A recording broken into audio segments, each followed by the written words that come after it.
little dick ass nigga. Watch your fucking mouth when you speak on the black woman. Because the black woman has your dumb ass. The black woman has you. So have some fucking respect for the black woman. Don't ever fucking speak on the black woman like that again. You. Goofy ass nigga. Yeah, fuck you. How about that? No, fuck you. And don't call police when I up on your dumb ass. You ain't gonna up shit. All right. First you was gonna slap me, and I said I was gonna blow you down. I can play that part where he said that. I'm gonna find it. It's on my page. All this is on my page, like older videos. But I just wanted to show because we initially started off talking about the whole like movement, but I wanted to show like this is the type of stuff. Another fake ninja who get money out of women preaching that hotep or that hotep hustle, like they all smart and they bringing you knowledge, taking your money, but really abusers. Another one. Exactly. So now you're but gonna yeah. Okay, you slap me, I blow you down. Now you're gonna up, bro. Okay. I'm a man. Okay, bro. you're gonna be Casper by that time. I hear you. I hear you. Back to you, Monica. I hear you. Man, show your face, pussy. Why you show your face? Say Monica. You don't need to see me. You don't need to see shit. Friend. Cause I love that you can't see my face, nigga. You ain't gonna see that other shit coming your way either. I don't care about none of that. No, listen, ain't nothing happening to me, big. Oh, you can say whatever you want. You won't be smart. Aren't you a millionaire? You don't get hell no. That was a lie too. That was a lie too. They think if you get money, you pussy or something. That was a lie too. No, if you're a millionaire, you got bank too much to statement. Show lose your to bank be slapping somebody and doing Go in your whatever. app right now. Love Let's to. see. Hello, smart Why guy. would you- Let's see what it says. Chicago? Hold on, you in Chicago now? Go to your app. Nah, fuck on that. You in Chicago now? Go to your app and let's see what it says. Hello, smart guy. You in That shit Chicago gonna now? say negative. I'll pull up to where you at. Digit. Just tell me where you at. I'll pull up where you at. You're not gonna pull up to me, you fucking Okay, pussy. hold on. Okay, hold on. Bravado wants to say something. Bravado, go ahead. You there? Can you hear me? That's how you talk to women, bro? I'm gonna get with you. What? Like, listen, bro. Listen, bro. I can't hear you. You want to be some Captain Save a whole shit, bro. Do what you do, bro. I'm not Captain Save a Hoe. When did I save anybody? I just asked you a simple question.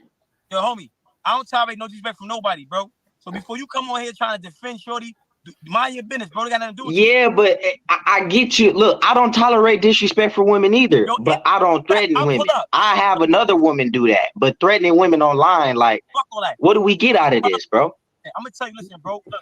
See, let me tell you what happened. Hold on, I'm gonna try and fix my audio. I'll be back. Yeah, fix your audio. We can hear you. We can totally hear you though. But yeah, Fix your that's audio, wrong. bro. You're a man. You be threatening a woman. That's it. Like, y'all be feeling. People feel like because you on the internet, you could just. Can you smoke your shit first before you respond? You need to hit your shit. Whatever you rolling up, hit it, please. Hurry up. I'll pull up. Hurry bro. up and hit your shit. I want to pull up. I want you to see how real I am. Though. I want you to flame up, baby. Don't pull up. Flame up, please. I'll pull up. Damn, we need you to flame up. You need to take a chill pill, buddy. Take a That's fucking what pill, I'm whatever you Generation rolling up. X. We call it a chill pill. Why niggas think, yo, me ask a question. Why niggas think, I'm so glad this is happening. Yo, niggas be thinking because you on the gram, niggas is pussy. Them niggas ain't thinking shit. Come on, man. Back to you, Monica. No, nobody thought that anything. Like you're the one you're overly aggressive for no apparent reason, and you're teaching a woman you're being a bully. You're being a bully. You're being a bully. I thought we were here to discuss like your thoughts and opinions about certain things, not begin to attack the person that's on the panel. I'm not gonna be attacked by nobody. You try to blindside me, flat tie all that goofy shit. Just tell me No one blindsided you. She didn't know I was gonna ask you that. I didn't know that she was gonna ask you that. Don't you blame her. So my thing is that so you say things but you don't remember what you say. Like so you just say things you don't remember what you said. Yo, listen, check it out. All this attack shit, I don't fuck about none of that. Tell me where you at, I'll pull up. We can. Yo, he on one. He on one. No, nobody listen. No, y'all stop. Nobody's pulling up on nobody. What smart guy is going to tell someone to pull up on the internet and threaten them? What smart guy is going to literally put himself in jail online? What smart guy is going to do I don't care. I don't care. A fool, baby. I don't care. I don't care about that nigga. I don't give a fuck about the internet. Nigga, you better ask about me. Genesis. I don't care about the internet, bro. I don't give a fuck about no yeah? internet. Y'all get it fucked up with this internet shit. This new generation. Let me tell you something. You're I don't give a tripping. fuck about the You need internet, to bro. calm down and fix your head I don't give a because you look fuck about the silly. internet, bro. Bravado wanted to like address the Got me situation. Go fucked ahead. up, Two shorty. men. We Fix your need head two now. men to talk to each other I because don't this give is a getting fuck real. about the internet, bro. I don't care All right, about Bravado. politics. I don't care about none of that. Genesis, mute everybody. Genesis, mute everybody because they need to be talking right now. What? Bravado, what you gotta say?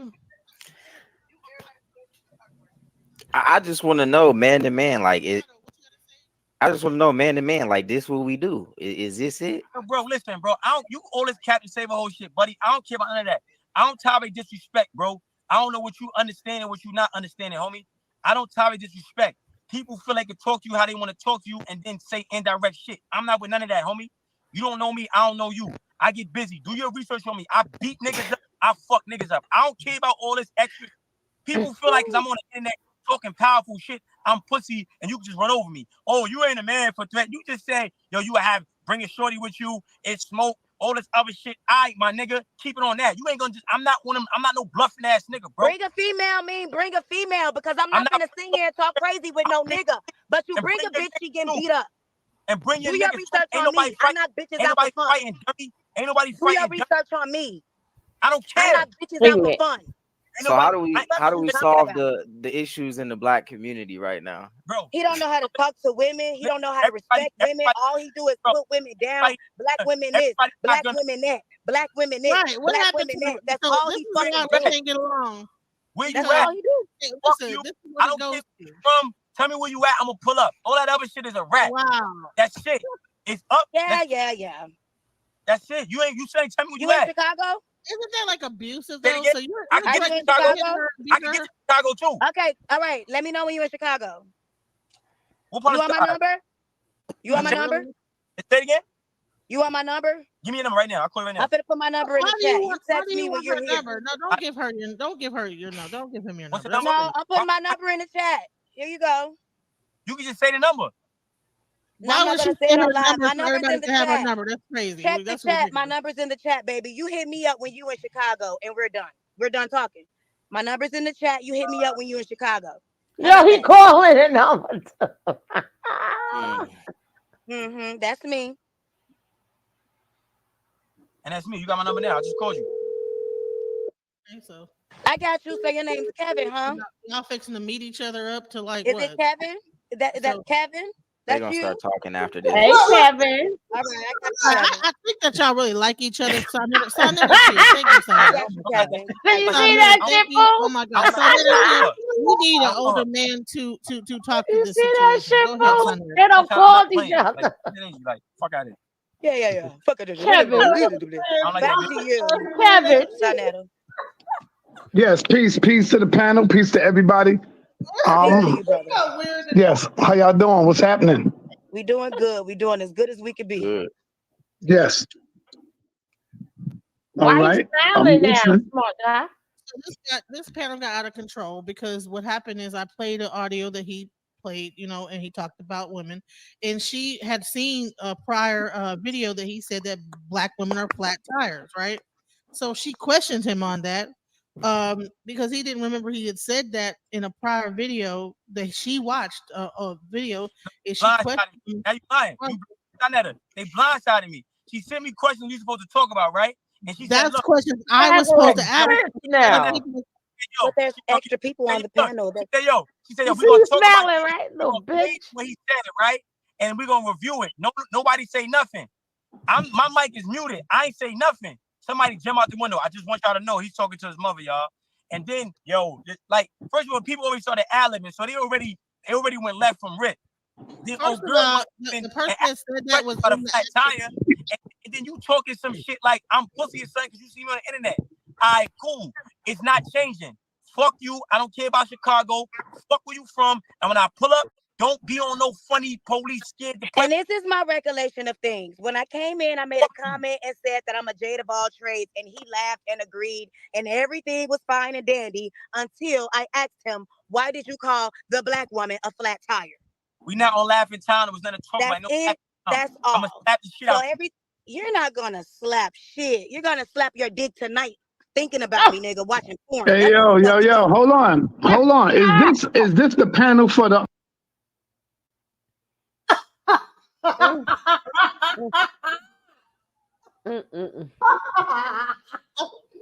You're not gonna slap nothing. You're gonna slap your dick.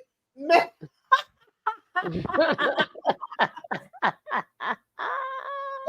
In the phone. We like her.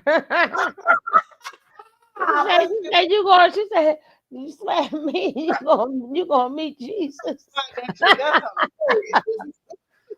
Oh man.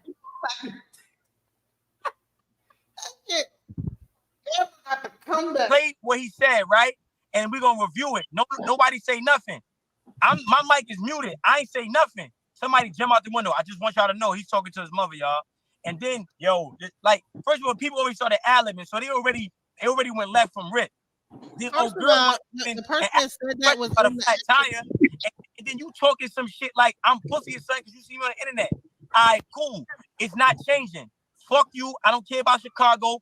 Fuck where you from. And when I pull up, don't be on no funny police scared. And this is my recollection of things. When I came in, I made a comment and said that I'm a Jade of all trades, and he laughed and agreed, and everything was fine and dandy until I asked him, "Why did you call the black woman a flat tire?" We not on Laughing Town. It was nothing to talk about. No, that's all. I'm gonna slap the shit out. You're not gonna slap shit. You're gonna slap your dick tonight, thinking about me, nigga, watching porn. Hey, yo, hold on. Is this the panel for the promotion for the event? Yes. So why are we even talking about violating each other like that? Like, what is that all about, man? This supposed to be promotion, fam. Yo, bro, listen, you already left. So, like, I don't care about none of that promotion shit, bro. Like, I don't like you. Ain't no beat, not gonna play with you. I don't know what type of you used to playing with. I'm not one of these niggas you gonna play with and run your mouth. So we gonna keep that same energy forever. We heard you, baby. Hold on. Can I say something real quick? Can I say something without nobody saying nothing? Can I just say something? The comment that was made about that this person has mother issues, that wasn't anybody on this panel. That was in the that was in the video. And she didn't say that. That was someone that was in the video. No, I don't care about none of that. I'm not with no talk spicy. So you took it out on her, and she wasn't even the one that said that. But Genesis, I told you not to do these panels. I'm gonna say this in front of everybody. You shouldn't have done this panel like this. I'm just tired of this already. This is why you don't do this. Let me say this, man. Let me say this real quick, right? Nothing wrong with doing the panels. We've been doing the panels and they've been successful. Let me say this real quick. Let me say this real quick, y'all. Smart. We call you Smart for a reason. All right? You got the name Smart for a reason.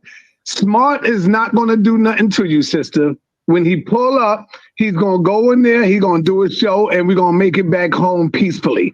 Smart is not going to sacrifice his freedom for nobody. And if anybody sacrifice their freedom just for some verbal masturbation stuff, then you got to be a sick ass person. And Smart is going to think about what he's saying before we even get to that level, because he got too much to lose. Smart right now is going all over the world. So Smart is not going to do that. We're going to mix it. We're going to cut all his nonsense out and let's promote the event. We want people to come to the event, not to be scared to come because they feel it's going to be a breakout or people going to want to fight.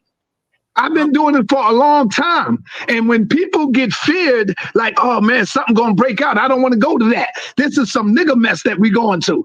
This is not nigga mess.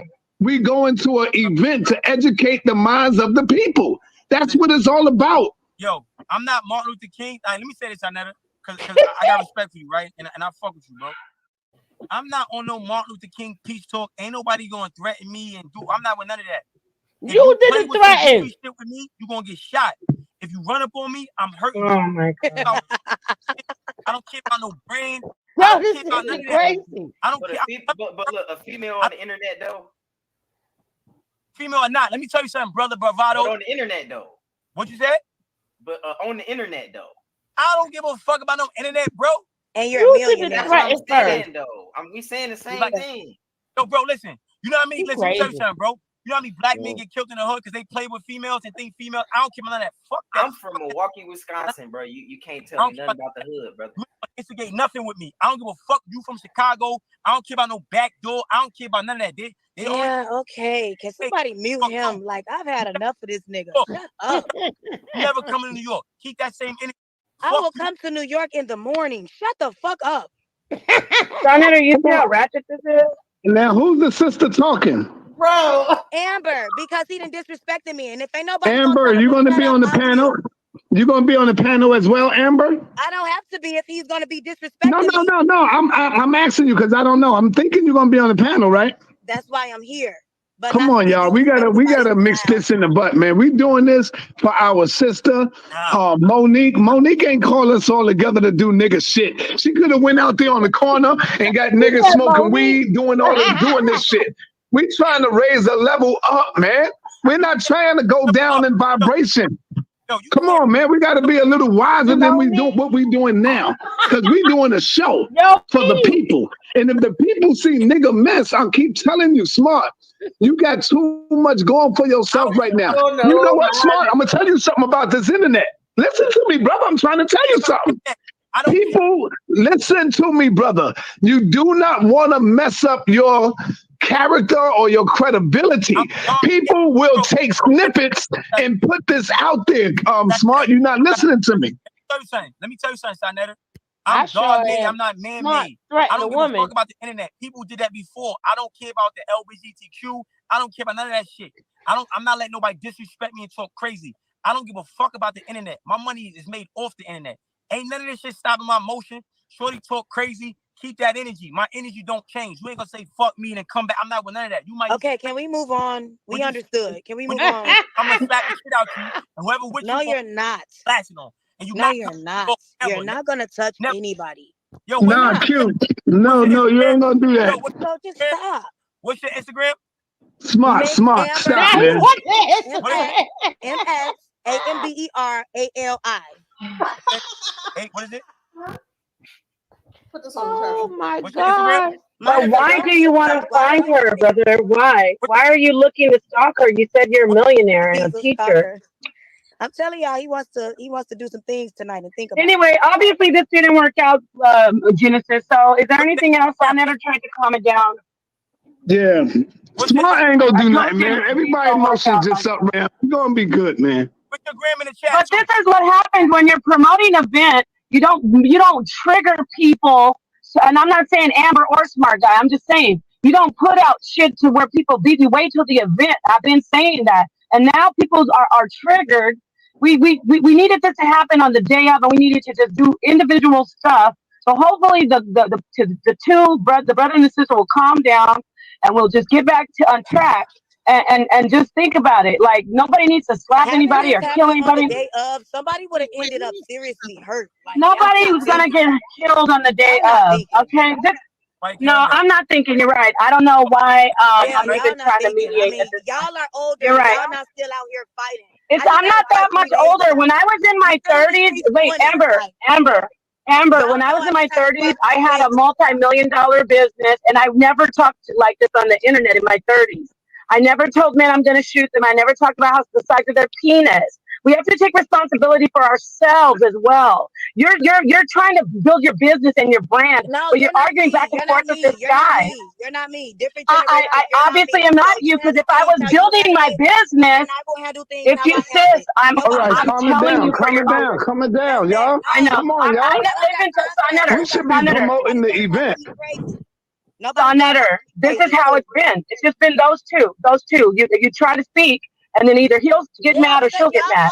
Y'all don't understand how shit is. I just had a fight 3 days ago. People still in the streets, still living that life right now. Y'all talking about what you and that's sad. That's what y'all need. That's sad. It's my That's life, sad. and it is what it is, and it's my story. Okay, so don't threaten each other. Double my age. You done did some sad shit too. I'm double. What the fuck is she talking about? No, I've never done what you've done, honey. First off, if I'm double your age, I look the same age as you. So I wish you would. Don't get started with me, little girl. I've never been on the internet arguing about killing somebody. It's ridiculous. You're arguing and I know women who are in their 20s who don't do that. They don't ratchet. You're arguing stop. Right now. Just stop. No, I'm telling you to calm down. Telling you each other. You're telling each other you want to kill each other. Listen. Okay, thank you. Now, stop talking about killing each other. It's stupid. And we talked about the lady who got hit in the face with a brick. This is what's going on with our. Look, let me just speak for 1 second, okay? Then I will let you talk again. You two are talking about killing each other. That's sick. And maybe she is afraid. Maybe she has seen some things of people getting killed for no reason because we saw a lady get hit in the face with a brick for nothing. You're right. I'm not your age, but I know people in their 20s. I have nieces and nephews in their 20s and 30s. They don't talk about killing each other. I'm not in that ratchet street mode. We're supposed to be uplifting people. We're supposed to be the ones leading people. And I'm talking to both of you. So if I am, like you say, older, I'm not double your age, but I'm much older than you, then you should take some advice. Stop sitting on the internet, say you want to be something, you want people to follow you. You're not killing each other. Listen, I hope somebody take my shit. I hope somebody take this shit and edit it. And edit this part 2. I don't give a fuck about the internet, bro.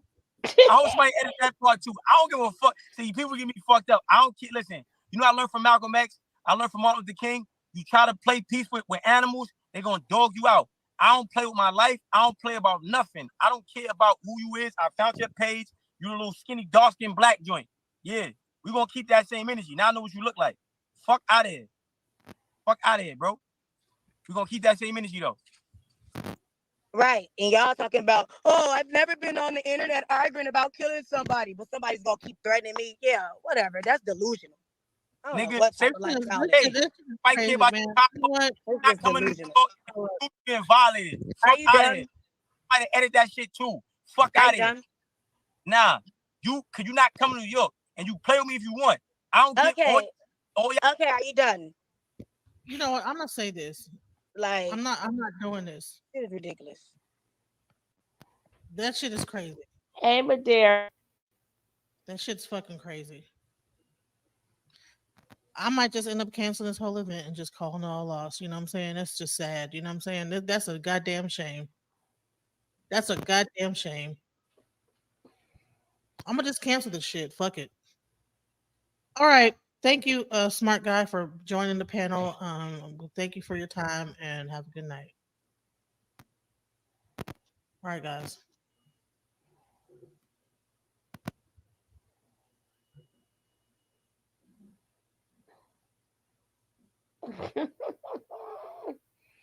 Oh man, Mr. Smart ain't so smart. And it's a shame that I've been seeing bits and pieces of him for a couple of years. I'm like, yo, I like this young dude. And I should have known the minute you say this is a good young dude and he's a teacher. So you say the word teacher, just to be known. As soon as you think somebody's a teacher, this is what they are in real life. The minute you go, oh, that's a great guy, he's a good teacher.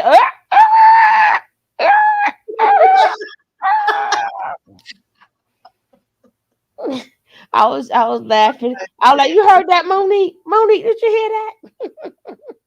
She said you're gonna slap somebody, slap your dick thinking about me. So the backstory was that he actually did go to Chicago and was trying to hook up with Amber Ali at the end. So all that was like frustration, like sexual frustration.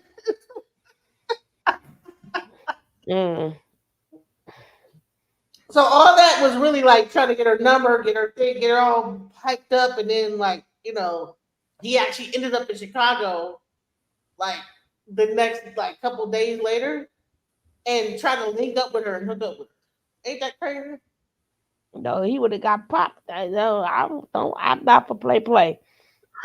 Boone said she blessed him. Yeah, but when they show you their true colors, that go to show you when people be like, you need to learn how to vet. Look how many years this man has been on numerous shows and his mask finally fell off. His mask fell off. He don't like women. Because the abuse of his mama and his mind, every woman could get it. He's not going to change. Whoever think he's going to change, you sit around and wait for Nature Boy to change too. But look how long that man been in. Oh, I mean, he done some phenomenal shows, some phenomenal interviews, just to see his true colors. And I'm glad you caught it. I'm glad you caught his true colors. Well, shouts out to Ali. She was the one that brought it out of him. That's crazy. Yeah. Mm-hmm. And a lot of people don't even know this exists. I wish we had a bigger following. A lot of people don't know this exists. I was going to just clip it. Like this ninja, he threatening women on the thing. He has been exposed. And it's sad that I wish we had a bigger audience to show people, because he's exposed. But when he was talking to them guys, he had control at that barbershop. I had to put the fair use there for that one, because you don't know if they're gonna do a copyright strike like that. You don't need another strike, young lady. Right. For the one that was in the barbershop. Right. But he has done plenty of other ones, and you were really honestly, oh, great young man. Oh, this is what the youth need. But baby, but I said, what, is this the same? He has a lot of pent up anger and aggression up in him. Big time. Mm-hmm. And he gaslight, talking about my life. No, you threatened her. You didn't she didn't apologize to me. And you couldn't wait for that girl to come back on there and argue. But she set your ass straight. Man, did she? He didn't win that argument. Well, no. The minute he threatened her, she set it off. And that's another thing. Sometimes we as people, even though what Nepal said was absolutely correct, but on the flip side, you can't dictate how I come back at somebody who came at people. Some people would just like whatever. Some people, nah. That's like gambling. You don't get to dictate what somebody's response going to be after you come at them. The smart thing would do is whatever, but hey, you threatened me. And then when she said bring a girl, I bring a guy, he said, no, I'm coming by myself, which means I'm going to lay my hands on you. She's lucky. He's really lucky that she did not take this interview to the popo. Mm-hmm. And have you heard from him since then? No. I had paid him a deposit and stuff like that to be at the show, but like he didn't show up. So yeah, that go to show you he's supposed to give you that money back. He just take people money, like I said. Mm-hmm. That's why I tell people, you know, I mean, if you can get the interviews. This is the part where he called the woman a flat tire. Oh, okay. It's not about happy wife, happy life. That rhetoric is toxic. Happy man is God's plan. The man comes first. A happy man is God's plan. The man comes first. And the problem is that woman can't put that man first because she puts her ego first. So she has to destroy. There's a lot of narcissistic black women. So those women need to hold themselves accountable. They don't even like hearing black women have this switch that's been put in. It's a computer chip that the white man put into their head on the factory lines, that when she reaches accountability, she shuts down. The black woman ego needs to be destroyed. And she needs to understand that the white man has used her throughout history, to destroy the family structure. The greatest soldier in the white man's army is the black woman. And when the black woman can understand that, then she can start to love her man unconditional. And she can start to inform her man because she's informed. You can't be blind and try to tell somebody where to go. You see? So, that's one of the, I think, the most important things. And then a financial situation does not make that man less of a man, because the system has been designed for that man to be financially behind the woman. So it's very important for the black woman to be informed and knowledgeable and to push that man in his proper place, which is the head of the household, the leader in every area. And she has to fight for that position against the system. Right? That's the nurturer. That's the unconditional love. He could be broke as a joke, have a washcloth with no soap, but he's still a man. He's still a God. He could be asleep. He could be unaware. And just because you gave him fish, but then you teach him how to work, she's a healer. She's empathetic. Application of. I want to get to the black tire thing that really set you are following us. If you are in the area, go ahead and click on our. Yeah, go ahead. Accomplishments of my people and the things we've been sourcing and created myself from their system because my desire to put our black men in these types of positions. So I am very, very happy to hear you talk about breaking out of these systems, tapping into ancient ancestral systems and creating your own. These are very, very important things for our people. And I take a. I think he said that right? Which I want to say. He was like, sure. He said, I have never been coming up in Harlem. So, you know, well, I'm a god. I'm an inventor of math. Or the colonizers or people who we have allowed to oppress us, they understand and learn life and then apply those lessons that you learn from life and watching nature to your own life. So I was able to increase my. Don't be afraid to send us to tap into a little bit of your. Have to love that man. A woman is also a nurturer. She's a healer. She's empathetic, right? She's also an empath. You have psychic fucking powers. So you need to learn how to be. I wish y'all stop telling us what we are. Like we don't know shit. That black man, right? That God should be unconditional. That second application, that second phase of love has to be unconditional. You have to love that man first. And the problem is that woman can't put that man first because she puts her ego first. So she has to destroy. There's a lot of narcissistic black women. So those women need to hold themselves accountable. They don't even like hearing black women have this switch that's been put in. It's a computer chip that the white man put into their head. You don't understand that. You don't understand the word submissive because you let the white woman get in your head. So you're saying that only goes one way. So that right now there's really only needs of the black man that need to be met from the black woman? Absolutely. Oh my God. Absolutely. 1,000,000%. Because when his needs are met, when his needs are met, he will meet her. So much knowledge was dropped there.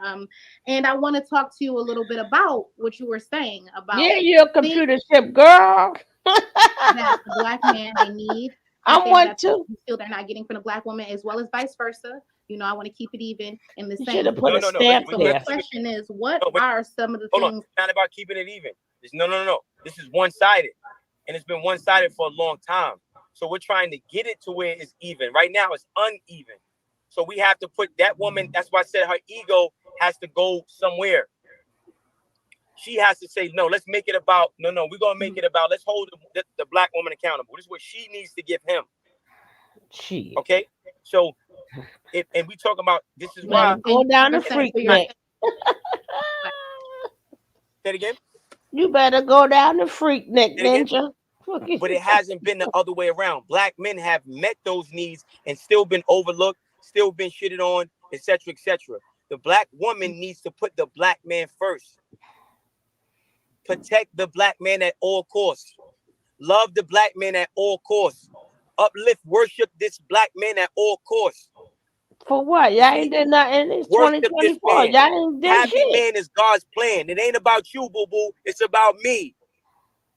And you don't got me because you think it's about you. You don't have me because you think it's about you. It ain't about you. It's about me. God told you that. Blasphemy. You went against God. I come first. Yes, me. Now you see why we staying single, to make me happy. You don't understand that. You don't understand the word submissive because you let the white woman get in your head. See? You let the white woman get in your head. You let the white man get in your head.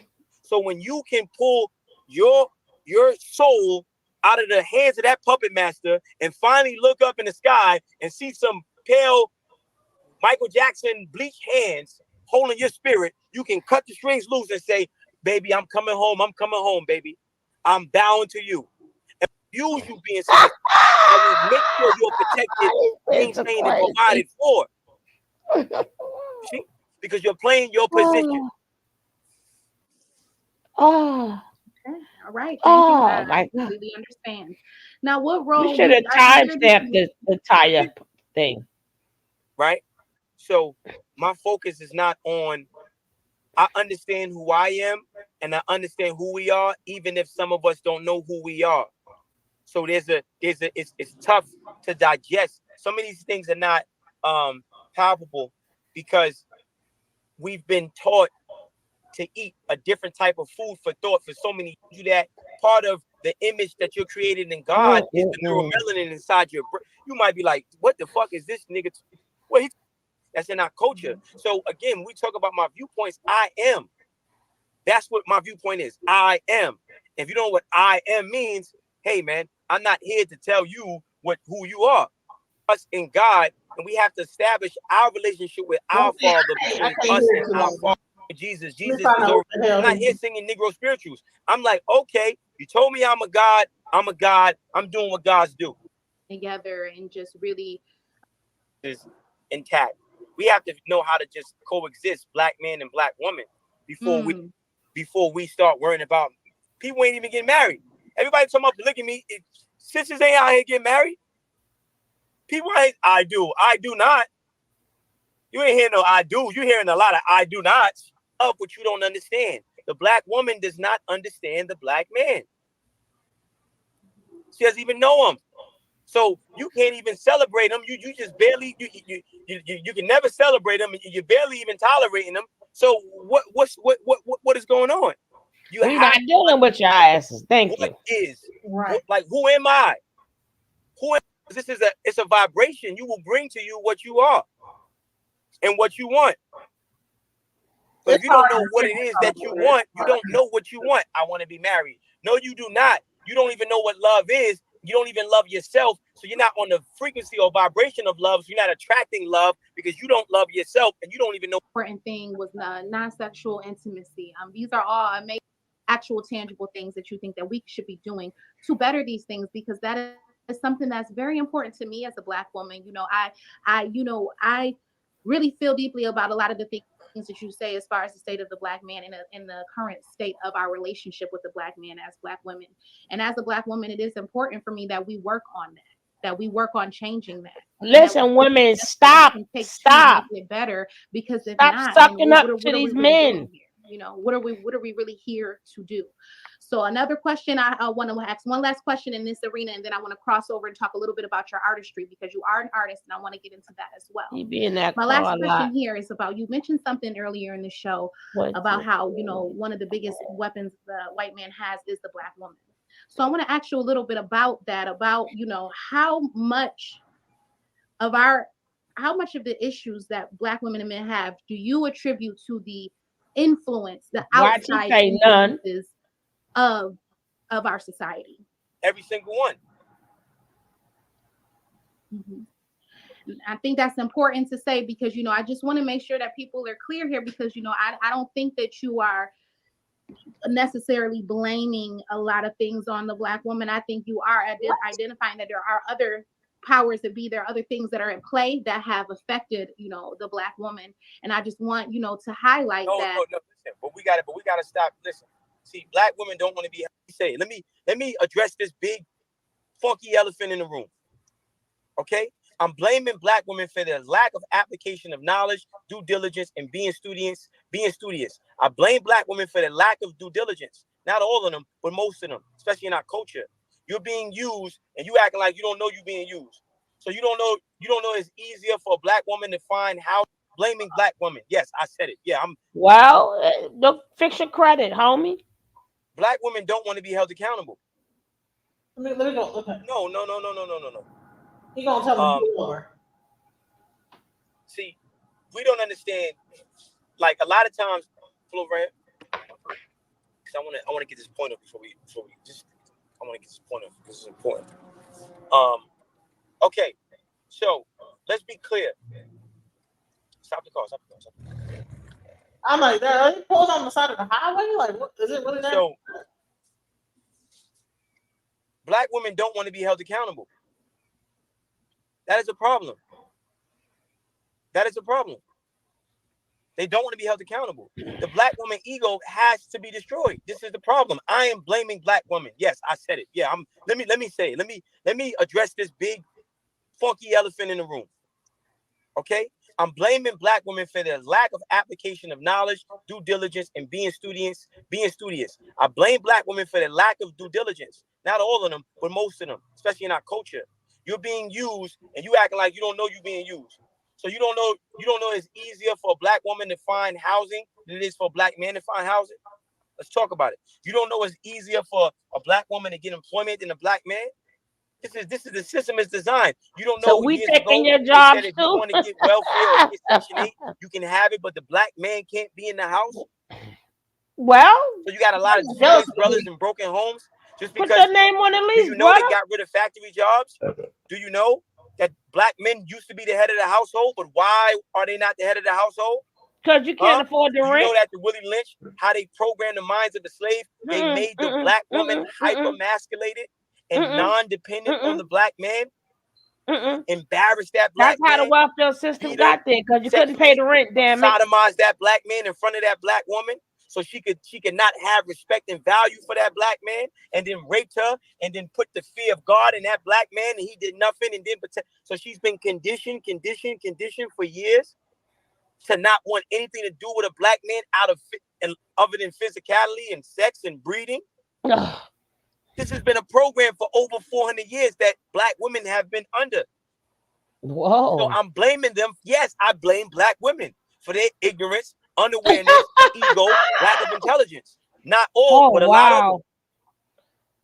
We blame your ass They for don't want not to be held paying the accountable. rent. You will never have a. So now do you see why Amber Ali was so upset? This is the We blame your ass for not being able to pay the rent. That's why your name was not on the damn lease. Damn it. This is why Amber Ali was so pissed off. When she saw this is where her anger was coming from. And I totally understand where she's coming from. Like, what the hell are you talking about, right? Man, and I don't want blame to be the held black accountable. man. Cool. So why are we here? Couldn't Why are pay we the having? bills Why are and we food. having? Why are we having all these problems? Why is it all these relationship seminars and blah blah blah blah blah? Black women are the problem. But what is the solution? The solution is wisdom. The solution is knowledge and understanding. The solution is being studious and learning how you're being used. Do you blame the bullet or the bullet hole? Exactly, Eddie. I What was do you shocked blame? too. Huh? Do you blame the bullet or the bullet hole? No, we're gonna blame the bullet hole. We're gonna, yo, girl, you the bullet. You the bullet. Yeah. So when you understand that, understand blame is not a bad thing. But in order to have a solution, you have to understand the actual problem. You have to understand what the actual problem is and what is the strategy of the enemy in terms of. Honey, I wouldn't be able to sit through that quiet. I would be like, man, hell no. What the fuck? Of applying the black woman to destroy me and essentially destroy herself. No, we good. You said we get more jobs. I thought we get more jobs than y'all in housing. So we good, bro. Check their ego and hold themselves accountable and can be held accountable and can hear what I'm saying.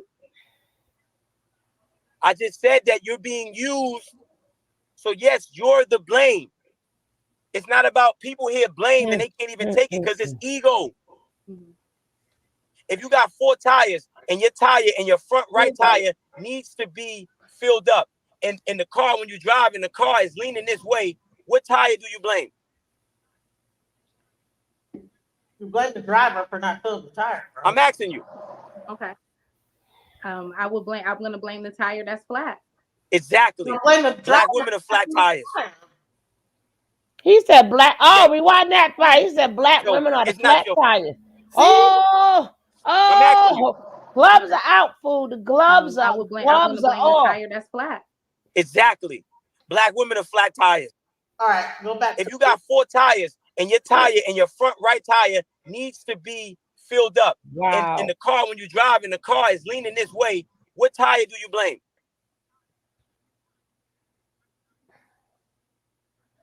I'm asking you. Okay. I'm gonna blame the tire that's flat. Exactly. Black women are flat tires. Mm. Okay. Okay. So it's not your. You Wait, understand? I want to let him finish that. Or because he see, said it's not your fault. content, right? You have to understand where you stand in this game of chess. So when you understand, now you can stop But being hold you. on, And stop letting hold on. I blame the goddamn owner for not checking the damn tires. You had no business on the damn road with the tires is messed up. Right, you driving. I blame the goddamn driver. Damn it. I blame the driver. You didn't check your tires? I blame the damn driver for not doing maintenance. Checking the fucking tires and making sure the tires. You got a car, you're supposed to do maintenance, damn it. In them new cars, even some of the older ones, it shows you which tire when your air start to go out. You just ain't check your shit. You want to blame the flat tire, huh? The tire, you driving the car. It's what you put that tire through that made it go flat, damn it. Right, hello.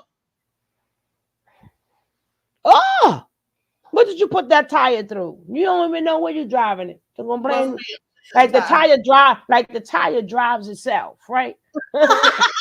The tire, right? But you know what? I don't need nobody to drive the car. Come on, other 3 tires. Let's go on a cruise. And then now he decides to get up in there, and then the tire get flat. And then he got 4 different women rolling the car, but he ain't checking on either one of them. You ain't check. You ain't. I guess we your empty tank too, right? I'm the one that ain't got no air like left over. I guess we your empty tank. Be the reason you ain't got no freeze oil in the damn car, right? You ain't check your oil or nothing, right? All that's our fault, right? You ain't check shit, right? I can't. He rolled on ball tires and didn't get mad at the tires. And he had his chest up. Black women on a flat tire. And then I would never drive with you. You don't check shit. You don't check tires. You don't check oil. You don't check. Somebody driving him right now, so you don't even know what. He ain't even checked the damn windshield fluid. Nothing. No maintenance. They ain't do shit, right? Blame it all on the car, right? The car did it. It's the car's fault. This goddamn car messing up on me. The driver had the driver. Blame the car. It ain't me. I'm the operator of the car. I'm a car. I ain't in 5 years. Blame the car. Oh man, that's why he ain't want to answer that girl. That's why. Stupid ass shit. Oh man. Well, the damn car, the tire did it. The tire did it. They had no help from the driver. The tire did it. He said some stupid shit. He thought he was making a really good analogy, and he fell flat. Oh man, no, we the flat one. You correct yourself, Monique. Correct yourself, Monique. Right, Monique. Monique trying to put together a pair of Fix this, Monique. Fix it, Monique. Fix it, Monique. Honey, they forgot because everybody just started calling me by real name. Niggas call me other names, Monique. Oh man. Yeah. Okay. Okay. This is why that little part. Let's hear about our flat tire situation. Okay. So again, until Black women check their ego and hold themselves accountable and can be held accountable and can hear what I'm saying. I just said that you're being used. So yes, you're the blame. It's not about people here blame and they can't even take it because it's ego. If you got 4 tires and your tire and your front right tire needs to be filled up and the car when the car is leaning this way, what tire do you blame? The driver. Well, her dumb ass agrees. Listen, I think that she had zoned out like that. It was just so much words and stuff like that. She just like kind of zoomed out like, What's the question again? You like you tired and everything? Like I'm about to fall asleep. Like, thank you. The driver. The driver. The fuck you mean the tire? We're gonna blame the tire. Exactly. Black women are flat tires. Fool, we heard it all.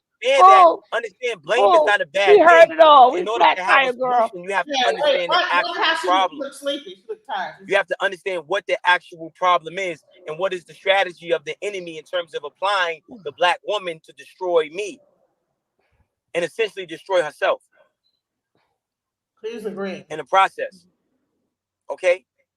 What you think she's thinking right now? You think she hearing the song in her head, or like how do you like miss that opportunity to correct? I think she is the way she look. She looks like she was filled with this information, so she's used to it because she believes in it. That's what it looks like to me. Because me, that dumb shit would have got me all hyped later. What the fuck you just? I'm a what? What the fuck you just say? Right? So you could tell she's used to it. You could tell she's a mammy, right? You could tell she's a mammy, and yes, sir. I blaze the flat tire. I'm going to blaze the flat tire. That's who I to blame, girl. And you agree with that shit? Set going back about 10 years, 20 years, 30 years, 40 years. Oh man. Just set the women back all the way through. Just put an apron on and just start cooking and stuff. Women check their ego and hold themselves accountable and can be held accountable and can hear what I'm saying. I just said that you're being used. So yes, you're the blame. It's not about people here blame and they can't even take it because it's ego. If you got 4 tires and your tire and your front right tire needs to be filled up, and in the car, when you drive and the car is leaning this way, what tire do you blame?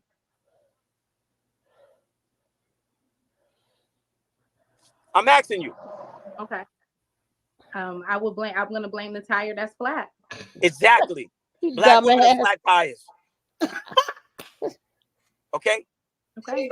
So it's not your fault. Fallacy. See, it's not your fault, but you have to understand. Ain't no way on God's earth. In this game of chess. Mute that. So I'm sorry. Now you can stop being used. Ain't You can no stop letting that white man poke that hole in the tire. Mute that for 1 second. Hey, women, stop. Women, stop. There's no way on this God's earth I will let a man sit up there and disrespect me like that. It'll never. Either I'm gonna drop down, or we're gonna get. I'm gonna be like homegirl. Let him go meet his maker, right? Put your hands on me. You want to meet the maker, right? But I'm like, I see what she's you saying. believe in him so much, I'm gonna send you straight to him, right? But ain't no way I'm gonna agree with somebody calling me a flat tire and saying all them degrading things to me. There is no way on God's green earth. There's no freaking way. And you could tell she is programmed because she like, yeah, I see her head. She may look like she tired, but she not, because her head is shaking like, yeah. Because they used to these master teachers and teachers, these bullshit, this rhetoric, these men be talking and crap. But there is no way you're gonna call me. I don't blame girlfriend for wanting to clarify that shit. I'm a what? I'm a flat ninja. What you doing? I don't know who you gonna blame. The goddamn driver. Who the hell? That wasn't a scientific question. That wasn't one of them really high IQs type of question. That was an easy damn question. And her dumb ass said, "I'll blame the flat tire." It's the tire fault. Tire did it. The tire. God dang that tire. So there's no every gas station has air pumps for a reason, right? Because that means the driver would know that the tire needs air, and they will put air in the tire. The driver doesn't blame the goddamn tire. He goes put air in it because of the way he drives the car. Air coming out. And now we know the black woman. There is no. That's why I don't do these. I don't do them type of panels. I don't know how people do these panels. I stay away from them panels like the plague, because I would like to talk nice and decent and no curse words or nothing. But boy, I'll let them. You could get all this smoke. It would not end up. It would never end up nicely. Ever. You're gonna sit up there and she shaking her head. Yeah. Take your program ass, stay your program ass over there. So this was the women's panel I did before I actually did him, that he got it all wrong. So You are again, flat still tires. black women check their ego and hold themselves. Things they have been saying. We have been interviewing them individually. Right? We've been interviewing them individually. Now I want you to hear some of the things that they say, because I want you to be prepared. I want you guys to understand. Amber, what are you smoking on? Huh? Oh. All right. So we're gonna start off with the smart guy. Let's start off with him first. And we're gonna discuss what he says. Go ahead. The enemy in terms of applying the black woman to destroy me. I just want to let y'all know, all black women, y'all are flat tires. I just want to let y'all know. Process. This is the guy who I got a crush on? So you are again, flat still tires. black women check their You ego and yeah. hold themselves You accountable. got a and crush held on him. accountable and hear what I'm saying. I just said that you're being used. So yes, you're the blame. It's not about people here blame and they can't even take it because it's ego. Blame for what? If you got 4 tires The and your failure of tire and your front right relationships and tire families needs to be filled in up, society and today. the car when you drive and the car is leaning this way, what tire do you blame? Whichever one's weak. I'm Whichever asking one ain't got no air. You don't. Another one said the wrong answer. Exactly. Black women are flat tires. Okay? Okay. So it's not your fault. See, it's not your fault, but you have to understand where you stand in this game of chess. So when you understand, now you can stop being used. You can stop letting that white man poke that hole in the tire. Oh, because I'm driving. The black man is driving. You can stop letting the white man poke that hole in your tire. We can't hear you, Sabrina. I'm just playing the audio. I'm playing the audio, but when I'm gonna cut it off in a second. Man. Back up. See, you can stop the programming, and you can stop programming and conditioning the little black boy, your son, to be less of a man because you don't even know what a man is or value or respect or love a man.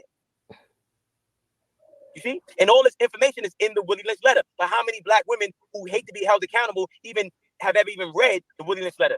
All right, pause it right there. Pause it right there. Now He we're sounds gonna slow, and I don't got a crush on him no more. He sounds slow as hell. And I can't wait to see his ass on the 20th. See, two things can be right at the same time because women do need to be more accountable. There's no. Here we go. Women do need to be more accountable. But we're not flat tires. No, Okay? not at all. Not at all. But we do need to be more accountable because it's us who choose the men that we choose to procreate with. So yes, we do need to be more accountable for the reproductive system and who we procreate. Girl, stop. So with that, he's right. But with the second part of what he's wrong about is if he's saying black men are the drivers of these cars, then he's in control of keeping the maintenance up on the car. So he's supposed to be looking at the signals of the Tires car. while he was riding. You talking about which tire we blaming? But But I'm the just tires was your point. You supposed to watch that. But if something's wrong with your woman, because he's comparing the tire to the woman, it's all kind of signs and signals that comes on, right? Like in the car, the yellow light come on, Thank your you. tire's low. Well, isn't your woman acting different? Is something going on? You're not paying attention to her needs. So how is that her failure when that's really his failure if there's a man in the house? That's where she should have came on as far as when she was asking these questions. I would have brought that up. Well, then you failed. But is he not to blame? Because these are the women he's choosing to deal with. That's the women that he's choosing. The same women that you're talking about. Yep. You're choosing to deal with them, and you're attracting who you are and on what level you are at that moment. Whatever you are, that's what you bring in towards yourself. That's what you're attracting. So how can you say the black woman is the flat tire? Exactly. Well, if the black woman is the flat tire, you're the engine that's going out any day now. Any day now. So the car's going nowhere regardless. Because without the engine and without the tires, you can't get nowhere. And how did he let it get so flat? It's one thing for it to, have a little. How did you let it get flat? That was a good one. How you let it get so flat? How you That was a good one. Again, you're not paying attention to your household. You're not checking the temperature of your household as a man is supposed to. Damn, I didn't know he was like that. I'm about to go on a panel with some people. I need to do my research. Jesus. Your crush is crushed. I need to be. Yeah, I don't have a crush on him no more. My crush is definitely crushed. I thought he was bad. He opened up his mouth and fucked everything up. What do you think, Sydney? Hold on one second. Hold on. It's a bit toxic masculinity going on. A lot of toxic masculinity. Can they hear me? Yes, we hear you. Oh, okay. And I don't know, girls. What day of the week would he be? I'm a trans woman. I don't know if it Exactly, if it Sydney. You matters to don't me. you don't Yes, know. it does. I So like to your get- I mind like is to still ask of a people man. ratchet trans women like myself. Why you gotta be ratchet? But Well, I mean, I'm a little ratchet, a little classy, all little of ratchet? the above. But I want to know what he thinks of women like me. So I might have Sydney, to make sure your decide. phone is not See, rubbing up. now you're separating yourself. Go on with yourself, Sydney. Go on. Go on, Sydney. It's just not a clear audio. It's my titties knocking up against the mic. Exactly, Oh, Sam. The phone off your fucking titties, man. She don't understand It's my because Sydney's mind is a man. It don't speak up for the black woman at all. So I'm gonna show the next one. Okay, all right. Go ahead and play the next one. They all want me to call. I grew up confused. I got beats. I was black and blue. And you wonder why I'm in school acting a fool. I'm cutting class, picking fights, don't follow the rules. Free lunch won't cut it. I'm still hungry. I need food. Hooked up with Daryl. Yeah, I'm selling weed now, mama. I'm making moves. You put a pins woman out, left me in the system. Plus, you ain't called back. They ain't love what you call that. If you ain't want to son, mama, you should have left me in that ball sack. Two sides of the story, but I ain't having it. Too many demons inside. I got to battle with. Whoever trying to play devil's advocate, y'all don't understand how real this is. I was just a kid, 5. Had to look my mama in the eyes, half sleep, half high. You wonder why I'm outside, smoking weed, pistol in my pocket, throwing out gang signs. You a junkie, mama. Well, that explains everything right there. Because I look like the man that left. A spitting image of my daddy, huh? Are you slacking?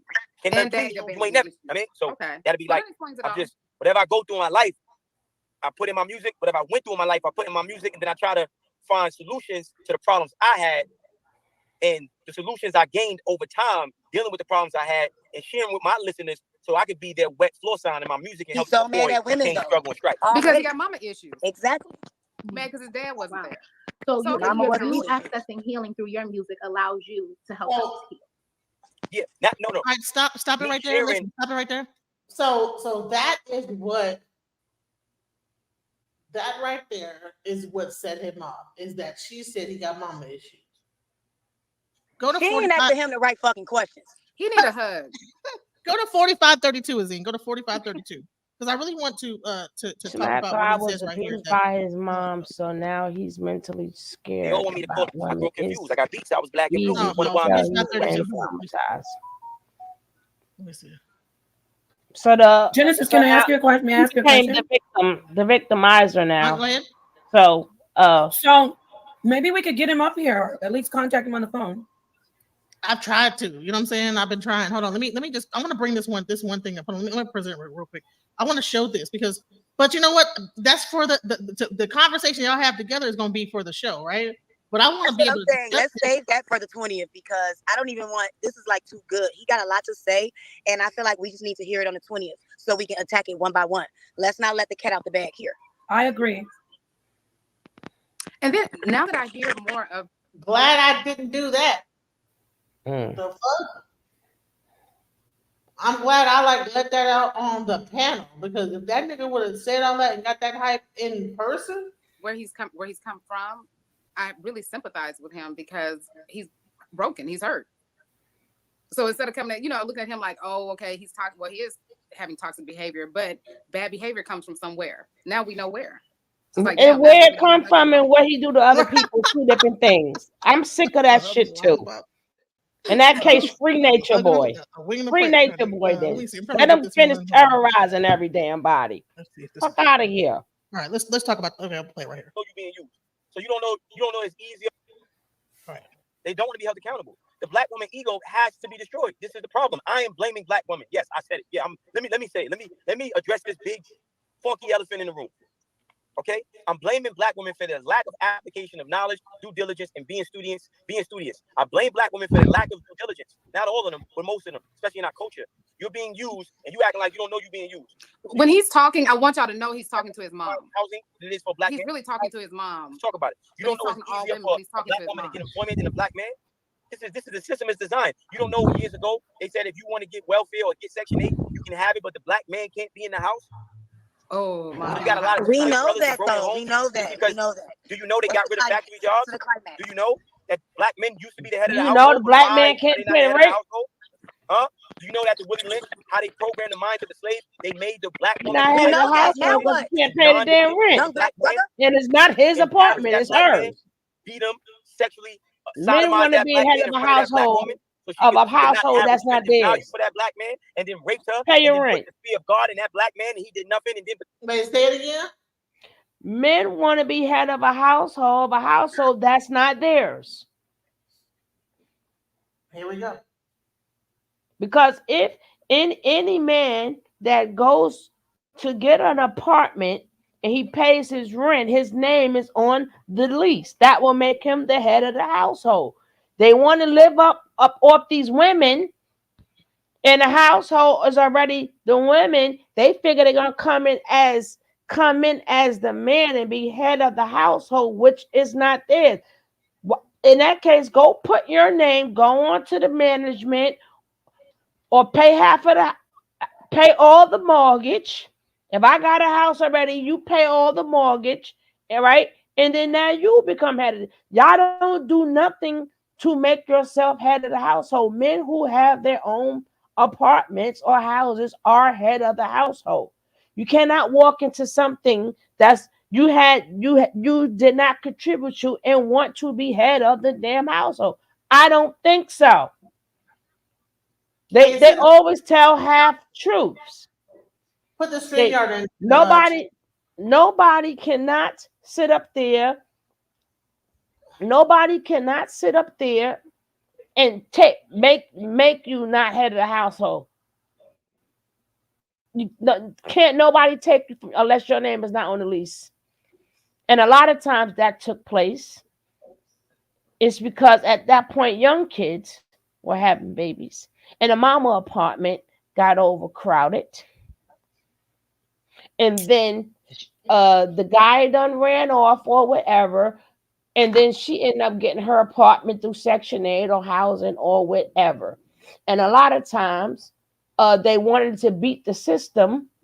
And either A, he couldn't keep a job, or B, if he had a job, they didn't want her rent to go up, or they didn't want her Section 8 cut off. And then he didn't know if he's going to be able to keep his job or not. So he never was added on to nothing. They want something for nothing. How you be head of the household? Can't nobody take that from you if your name is on the lease. Oh, they put it back in there. That's that bullshit. Women, stop agreeing with these men. So you can have grace with them. F these ninjas. Right. So she's been conditioned for years to not want anything to do with a black man other than physicality and sex and breeding. This has been a program for over 400 years that black women have been under. So I'm blaming them. Yes, I blame black women. Okay. So this is one of the people that's going to be on the panel. So I wanted to at least get an idea, this is what we're going to be talking about. So it's not just a bunch of subjects we're talking about some real subjects, like some real anger that the black man is having against the black woman. These young men are up here talking about the Willie Lynch letter, and they don't think we read the black women don't know about none of this. All right. At the same time that there were black men that were put out the homes and all that, it was a lot of stand-up black men that told their wives, look, we don't need the government. I'm gonna work 2 jobs. I'm gonna do what I have to do. There's a lot of black men that didn't get on crack. A lot of black men that didn't go out there and gangbang. That stood 10 toes down for their families. So just because that large group of black men did, and the women chose to get on Section 8 or whatever they had to do, there's a lot of men that didn't. So again, it's all about choices. The choices that, even today, that black men are choosing either to be in the household or not to be in the household. You can't blame what happened in slavery as far as what's going on today, whether he wants to go with his side chick or another dude or whatever. So why he's not in the household with his wife and kids or baby mama and kids. I mean, so it's all about choices. Yeah, all right. So, Lakeisha, what's up? How you doing?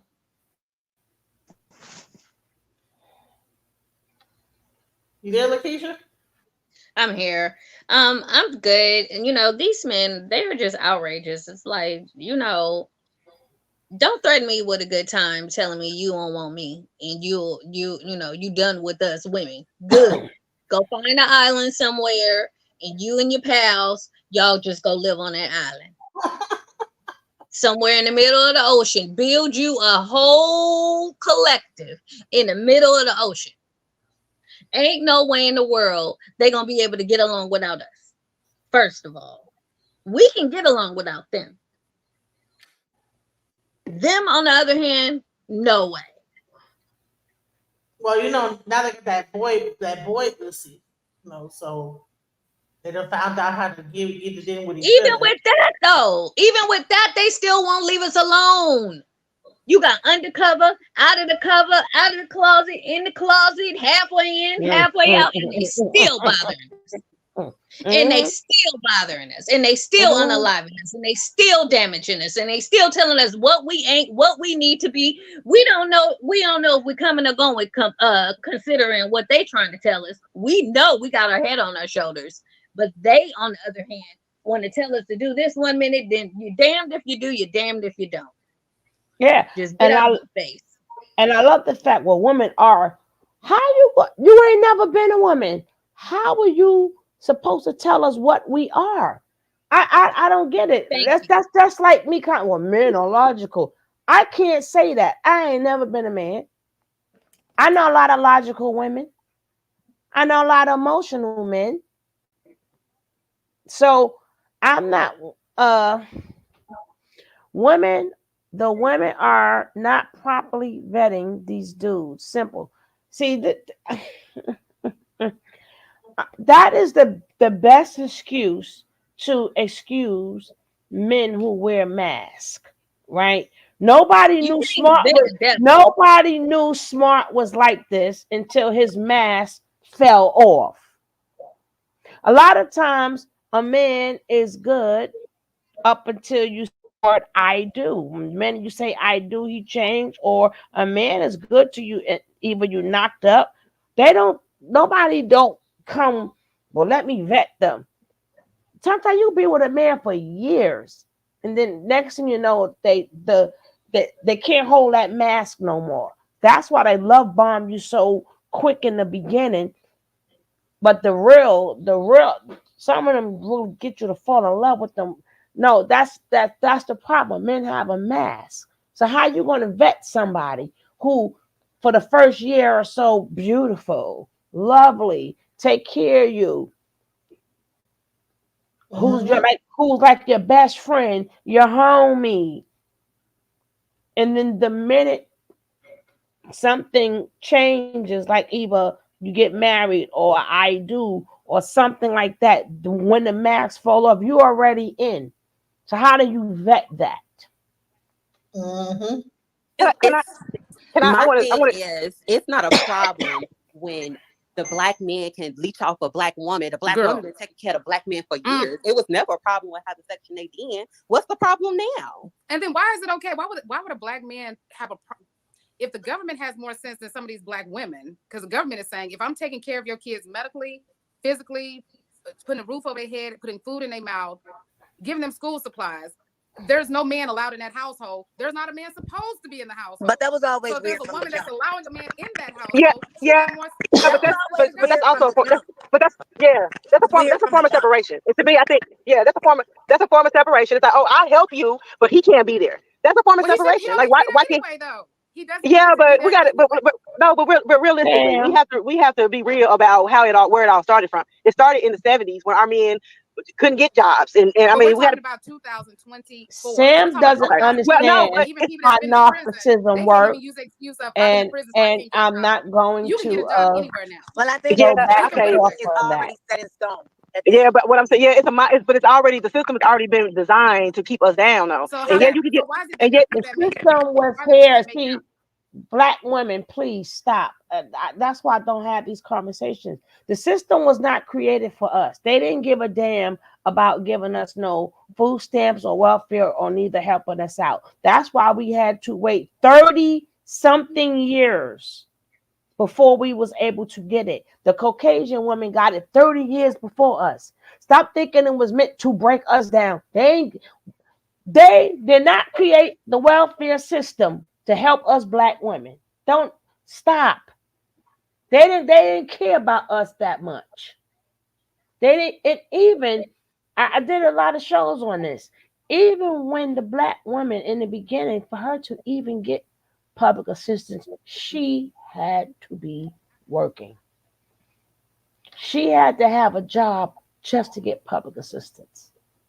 We keep talking about the system like the system didn't exist before we were able to get on public assistance. Why aren't the white men complaining like the black men?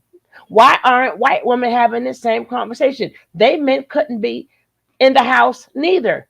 30 whole years before we was able to get it. Right.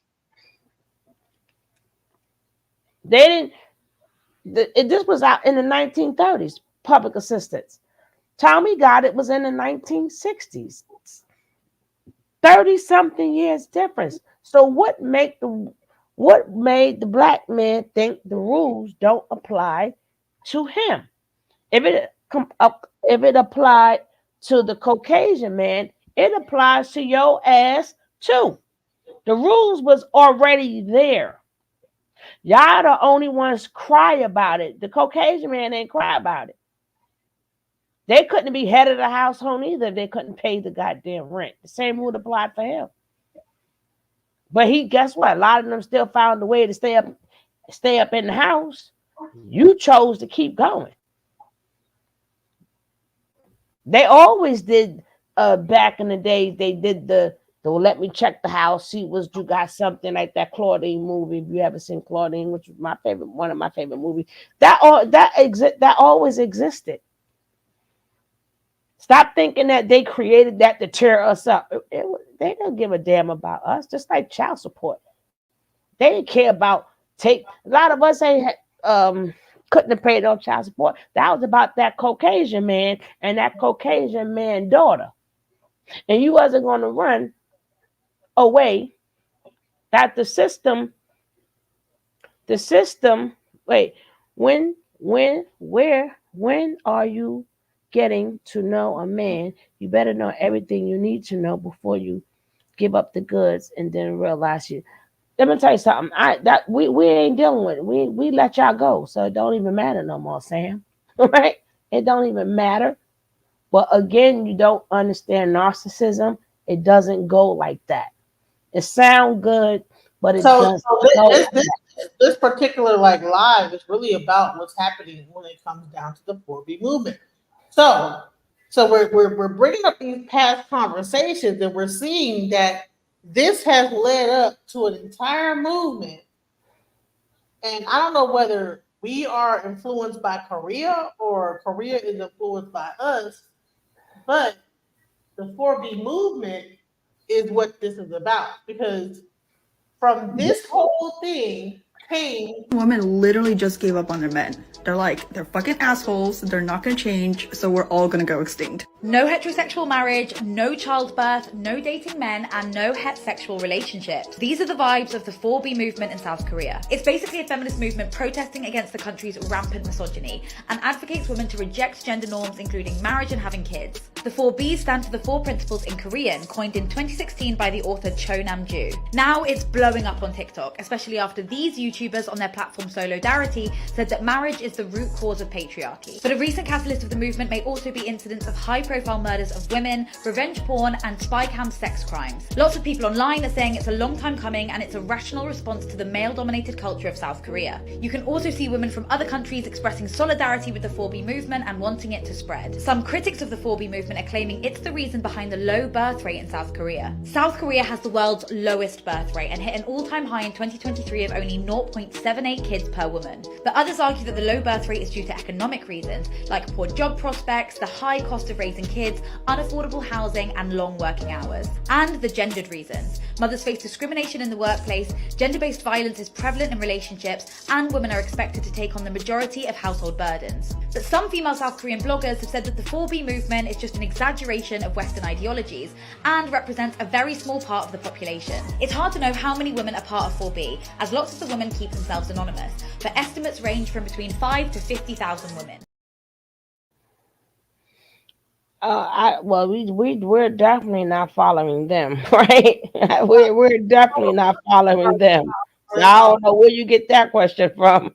But hold on, did they watch what we were doing here with the Princella movement with that whole thing? No, no.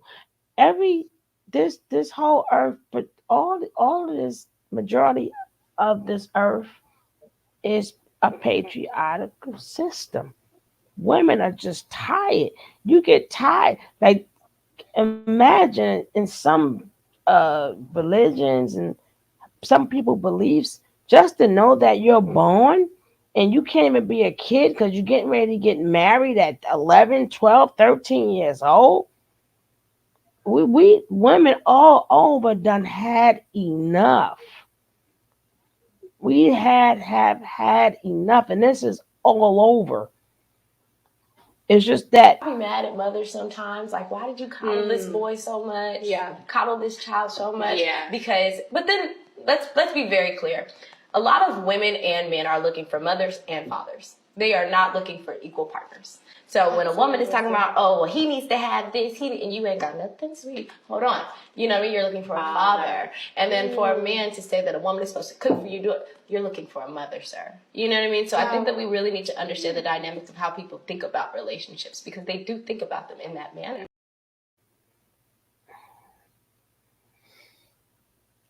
it doesn't matter. I don't even get into that. We went from Queen Latifah to Sexy Red wouldn't be here if y'all men didn't support her, right? Y'all men support her. Y'all men throw y'all money at her. So what are we talking about here? Just like a lot of these things they complain about, like even OnlyFans, all y'all money go there. Strippers, all your money go there. So what are we talking about? Why are we going to talk about the women when y'all pay them lovely to do that? So I'm gonna skip that. We're gonna skip that question. That's a man problem. You can't tell your men, your fellows, stop throwing your money at them. Then they won't keep being like that to get your money. Give the money to the Queen Latifah women. There's plenty of good women out here. Plenty of women that dress. There's plenty of women that's beautiful women who's not like Sexy Reds. Just don't look at the sexy. Look at the other women. Give them your money. Y'all not throwing dollars at the righteous women. Y'all not doing that. Mm-hmm. Everything that y'all doing for these women that y'all talk about, y'all not doing for the good women. Y'all don't even want to bring the money home. Y'all go straight to the strip club. Yes, into the side chicks, into the garden tools. Yeah, the money. Ain't no excuses. The excuses are, how can they exist without you guys paying them? Every strip club will be closed if no men sit up there and put their money into that. Accountability, no. Just that simple. If y'all men stop throwing y'all money, a lot of y'all throw away your kids' colleges tuition on these women. Go home to the real women, or go find you. There's plenty of good women out here. Y'all taking up time worrying about them. That's like me worrying about Pookie. I'm not worrying about them. But I indulge with the good men. So I didn't want. Come on. That's worse than gambling. When all your money's going to the strippers, college tuitions, mortgages, everything goes, and because they just be, what you call that when you do that with the money, and you just sitting up there. So I'm like, it's also, once you get to a certain level, it ain't even us perpetuating no more. It's just mainstream. Right, mute the sound. Yeah. Y'all men are paying for the non-respect. Again, you paying. This is what you men pay for. What do you want us to do? Sam? This what you guys pay for, and y'all mad. This what y'all paying for. OnlyFans exists because you guys pay for it. This is what y'all want, and then you want to talk about it.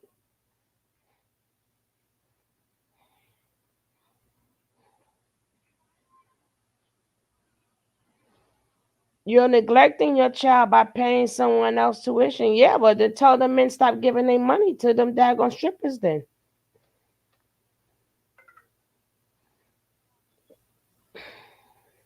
Mm-hmm. What they don't realize is that the strippers are calling. A lot of them are, but I don't go back and forth because I'm like, at this point, listen, even if I don't like it, I'm not saying I like it, but then I have to realize that we're going to be real. We're going to be real. We're going to keep talking about it, or people pay for people going for them wearing that as a product. If that's the product and y'all keep paying for that product, that's what you're gonna get. I can't get mad at the product. Keep paying for it. Y'all be making it definitely is a mindset. However, mindset, or we can play, or we can be who we are, and that's kings and queens and survivors. We can play the victim, or we can be what we're supposed to be and who we're supposed to be. I mean, it definitely lemonade out of lemons. I don't know. But you got. I mean, but a lot of people. I mean, and I had the same mindset, and I had to realize that everybody don't have the same drive. But that everybody don't have the same. For them not to have that drive. I totally agree. Trust me, I totally agree. No, and you shouldn't blame anybody because I mean, as an adult, you are responsible for your own choices, and no, you shouldn't blame anybody. However, there was systems play. Let's keep it 100. Like, okay, I don't know. I hope nobody on this panel is a Donald Trump supporter. But if you are, okay, I don't. No disrespect intended. However, look at his situation with going through the system versus a black man's situation going through the system. It's not the same. So you can't just say, oh, well, you should just be able to do this and be able to do that when circumstances and situations have kept you down for decades. It started from your great-grandfather, from your grandfather to your grandfather. And yeah, you should be able to just, oh, well, you know what? I got to just get it together because I got it. But there are circumstances and situations that are designed to keep men down. I've been on corporate jobs where there were no fucking black men in positions of management. Mm-hmm. There were no, I mean, you know, most of the positions of management were upper management were white males. So, I mean, you go in these companies and shit, and it's white men running it. So if you're not given an opportunity, Mute Sydney. Somebody mute Sydney. You said what? I'm sorry. Somebody mute Sydney. Say it again. Because her background is echoing like real. That noise is like all I hear. How about tell? See, listen, hold on mute. She's muted. Sam, this is what we ain't gonna do. What we ain't gonna do. You want to say something? Are you victimizing the victim? Is that what you're saying, Sam? Are you victimizing the victim? You said it's like a woman getting beat by a male and go. How about tell the man just don't put his hands on women? I think you making excuses, Sam. It's like a woman getting beat by a man. How about tell a man keep them hands to themselves? Everybody want to fix the woman. Nobody wants to fix the man. Fix the man. Tell him keep his hands to himself. How about that? Why you keep making excuses? Everything that's degrading and abusive when it comes from a man, you want, like he said, just like Smart said, we got to fix everything. No, how about tell men keep their hands to themselves. Stop making that excuse. He ain't got no business putting his hands on a woman. And a married man ain't got no business in a strip place. Men who got women ain't got kids and women ain't got no business giving their kids money, their house money to the strippers, to them 304s. You the one making excuses, Sam. Fix the woman, but so it's okay to have women beaters out here in the street, though, right? It's okay to have women beaters out here. Go ahead, Amber. You want to say something? Oh no, I'm listening. No, I'm Amber. I'm just saying it's easy to say. it's easy for us to say, oh, it's a personal choice, it's a personal choice. But when you have not been put in a situation where you are given an opportunity, the opportunities that the other people, let's keep it real, privileged white men have been given, how the hell are you supposed to do it? I agree. You know, when we dealing with shit like just because of the hood you from and your ethnicity and background, your credit score already start off lower than the next person just because. Like, you know, it's certain white motherfuckers who from different neighborhoods, they getting a certain credit score at 18 just like me. But just because I'm from the west side of Chicago, you know, his shit or her shit is way higher than mine. And I had white friends. That's how I knew this type of shit was true. You know what I mean? So it's like, I definitely feel like certain people get certain advantages, but you also just got to stop making fucking excuses and get out how you live and do what you got to do to get yourself on. Like, period, from Blake. Listen, I totally 100% agree with you. But again, that goes with changing the mindset. You know, again, and we are still living in a slavery mindset. I'm not, Well, but I'm just saying, as a people. That's what Kanye said. We're still slaves, and everybody got upset with him when he said that. But he was telling the truth. What was the lie? He definitely was, and I agree, and I agree with him. Yeah. Now, I mean, you know, with Kanye's approach, it's hard to say that shit when you're married to a white woman. I mean, you know, but I'm just saying that's what I think that's where the disgust came in, like the nerve of you when you a whole fucking slave for the Kardashians. So right. But yes, but we have to understand, and this is why I have to, because I'm raising a black boy, and this is why I have to be patient and mindful when I'm dealing, because I'm telling you, I get annoyed, especially in the entertainment industry, in the industry I'm in. I get super annoyed with black men. All this crying on Facebook, I get on it like, get your ass off Facebook with that shit. Tyrese is the poster boy for crime. But like, really? Yeah. and I tell my crew, my guys, like, yo, get off Facebook with that shit. That's not for Facebook. But I had to realize, Spirit spoke to me and he said, you have to realize they have never had a avenue to vent. As women, we talk to our friends. We've been talking, girl, and you know, they don't really have that because they don't really talk to nobody. So I had to, you know, I was like, okay, I had to start being more patient. Like, I have to understand like where we come from. And yeah, you can easily say, you at 30. But they homies all day, all day, that's true. Day. But you have to unprogram decades of programming. What are you saying, Sugar Love? I said men be around men all day, quote unquote. Aren't they always with the homies? What does she mean they ain't got no person to talk to? They talk to each other all day, every day. They can't live without their homies. Exactly. Where you at? What's such and such? I'm on the block with such and such. With me and such going down. I spend more time with your homies than what women spend with women. We can't compete. We can't compete with how much time men spend with men than women spend with women. We can't compete with that. I mean, I'll wait. That's it. I mean, so as women, as black women especially, we have to learn to be patient. And trust me, when I tell you my patience are thin, but the Spirit has to always remind me, because I'm in a position of influence. I'm in a position of leadership. So I have to be mindful of what I post on Facebook. Hey Sam, do you want to hit the link and come on up here and talk and say what you want to say? I just put the link in the chat. Can you see it? No, he said, but I'm done with Sam. Sam, I don't know how old Sam think I am, but I'm not a kid, and I know there's a difference between a man and a male. But the thing is, while they are young, you should teach them keep their hands to themselves, so they will grow up to be productive men. In that case, what was the purpose of bringing up Sexy Red?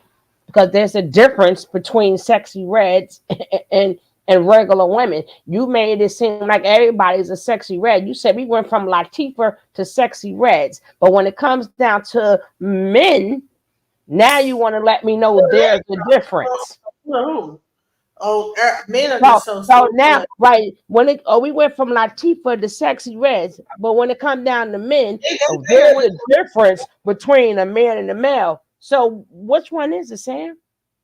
So there's a difference between decent women and Sexy Red too. So what was the purpose of bringing that up? They didn't turn the P, did he? There's no purpose of letting me know there's a difference, but you act like when you brought up Latifah and Sexy Red that there wasn't no difference. So what is the point here, Sam? Yeah, so if women went from Sexy Red to from Queen Latifah to Sexy Red, where did men go from X to Z? They just stayed consistent the whole way through? Not true. So when I say tell a man, then he says, I want to take my old right. town. What's that nigga's name is? And then he says, well, that's just like a woman going back to get beat up. So now I said, tell the man, don't put his hands on the woman. Then he come back, what is the difference? But then why you bring up Sexy Red and Latifah? It's a difference because there's still plenty of Latifahs. Plenty. Mm-hmm. If you're going to make a difference, you want me to know the difference, then you should know the difference too, Sam. But I didn't want to keep disturbing the video answering that, but being that she stopped it first, said okay. There are times I want to say shit so bad, and people are like, don't you do it, don't you do it, don't you do it. I'm going through stuff right now within my industry, the Dallas entertainment industry right now. I'm going through shit now. You's a lie. You ain't heard me condone anything. I specifically said I don't like it, but men pay for it. That's what the men pay for. You ain't never heard me say I like it or condone it, just like you did. One thing, I don't mince my words, baby, and don't try to put no words in this mouth here. I don't bite my tongue. I don't mince my words. You ain't never heard me say I could rewind this select to show me where I said I condone it. You better worry about you condoning the difference between a male and a man. That what you need condone. You condoning that behavior. Was to me was right is right, was wrong is wrong. It doesn't matter if it's male or woman. One of them extremists that I always want to talk about men and don't say nothing about women. I give it both ways.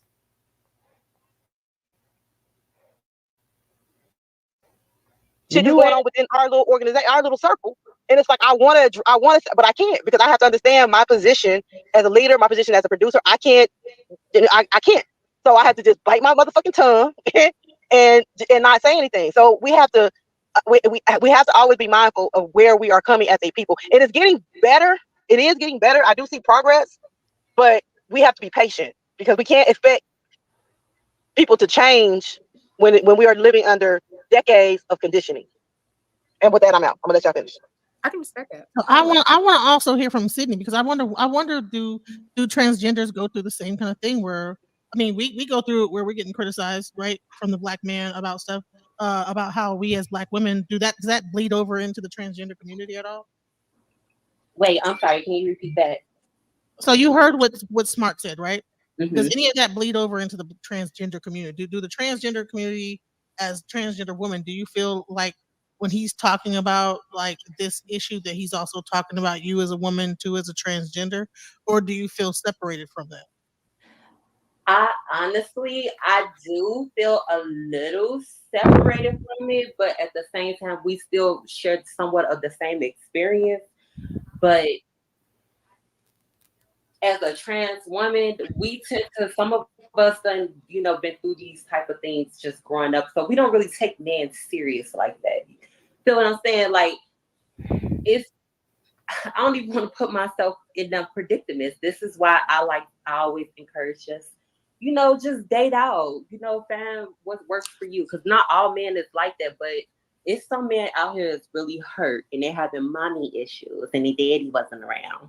So I just don't entertain them type of men. I have my fun and keep it moving. Let me ask you this, Sydney, if you don't mind. Because you actually have this experience from both sides as a man Marquise. Before you trans and as a trans, now that you're, a woman. So when you were in your, but what makes you think that I have that experience as a when I've never been trans? That's right. Y'all so aggressive with it, Jesus. That's what I was about to ask. Did you have that experience? Lord have mercy. I started transitioning at 18. I didn't even get a chance to go through those type of things. Okay. Okay.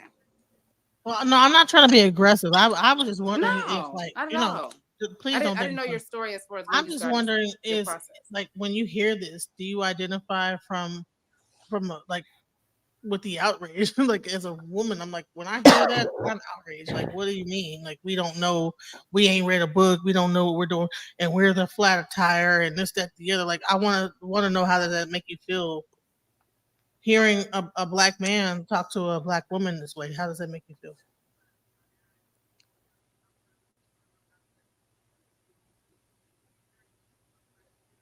She said she don't deal with it. Wait, say that again. I'm sorry. How does it make you feel hearing a black man, right? That's a young black man blaming black women for everything, basically. Like we don't take accountability. We're jacked up. We're the one that's wrong about everything. Well, I pretty much, like I just told you, at the end of the day, he sound like somebody even broke his heart. He having mommy and daddy issues at this point, and it's fucked up to hear a black man talk down on the black women. Yeah. But at the same time, it's nothing nobody could really do. You know, that's why you got to start screening these niggas. You feel like you got to really screen these niggas and know what type of nigga you messing with. It's not all black men is like that, but nowadays it's like black women did this, black women did that. Yes. I don't even know why that affects black women nowadays. And it absolutely he shouldn't, might as because well get a man. No, and you know what? I'm gonna tell you why. I'm gonna tell you why it should not affect us. I have a brother that is just like that. We have the same dad, different mothers. But again, Spirit deals with me. Spirit deals with me a lot in how I handle people, because I'm an empath, and I know that I'm an earth angel, and I know that I'm in a certain position when much is given, much is required. My brother, he hates black women. I hope he heard this, because I mean, he can argue, but he hates black women. He has an issue. But every time we have a debate or a conversation, Spirit always tells me, you have to look at his mama. Even my mother said, baby, you got to be patient with him. You know his mama. You know who his mama is. So I have to. A lot of it is mama issues. Any man who has a issue, anyone, women too. A man who has an issue with their mother, that they don't have a healthy relationship with their mother, they're never going to be able to love a woman properly. That's why I tell my young sisters, always, the first thing you need to ask a man, the first thing you need to figure out about a man before you get serious or get involved with him, is his relationship with his mother. That's going to tell you everything you need to know.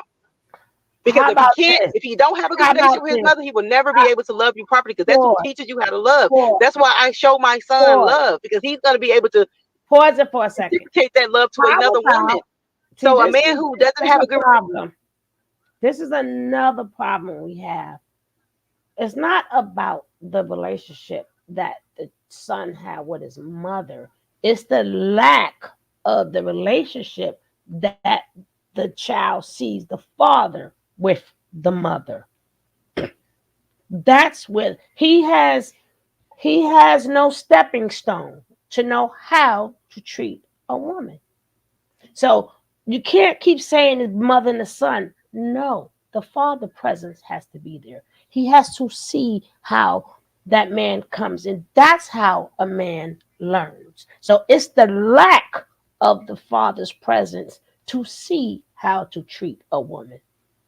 So now that child sees too much of the, I don't like to call it masculine energy, but we want to say now he's seeing too much masculine energy from the mother. He's not seeing the mother be loved. He's not seeing the mother get flowers, roses, be kissed on.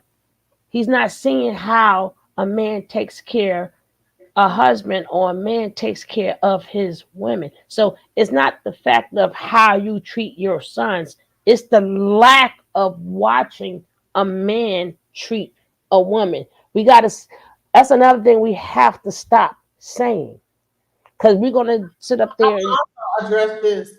The mere fact these quote unquote women have a transgender on the panel discussing heterosexual relationships clearly shows how off our women have become. So I was putting together a panel of people. Sydney was one of the panelists.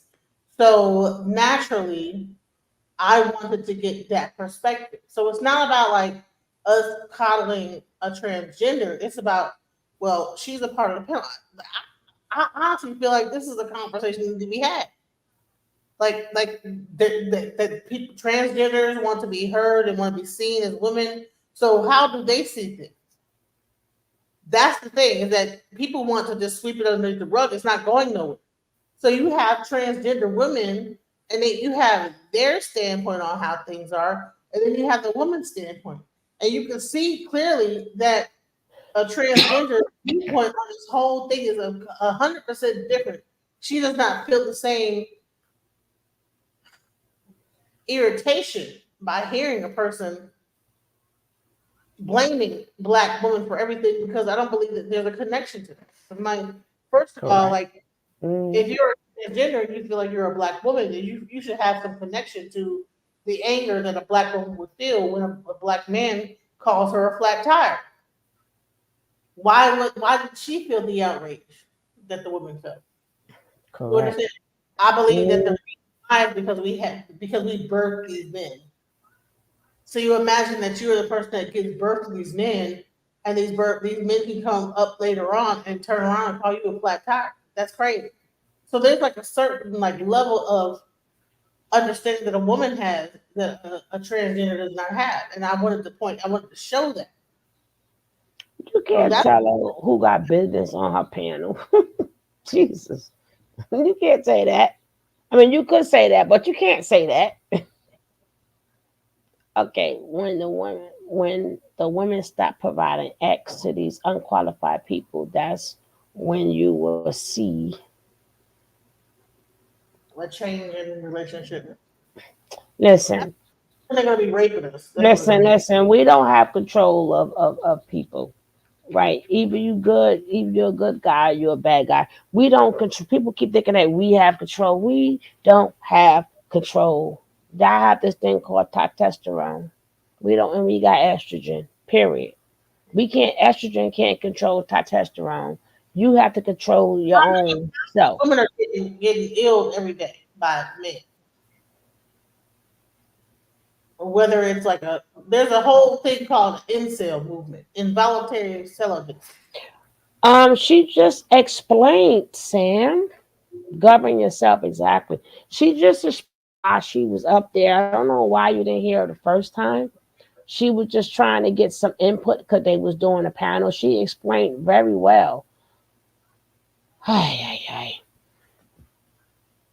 Okay, Sam. You're not winning, but okay, Sam, whatever. Hey guys, that's the point. You know what I'm saying? He has a male mind and mentality, but if you never heard it and seen it amongst a bunch of women, you wouldn't notice it. You would think that, she looks like a female and she is considered to be a female because of like this thing. But when it really comes down to how women feel, it's not the same feeling.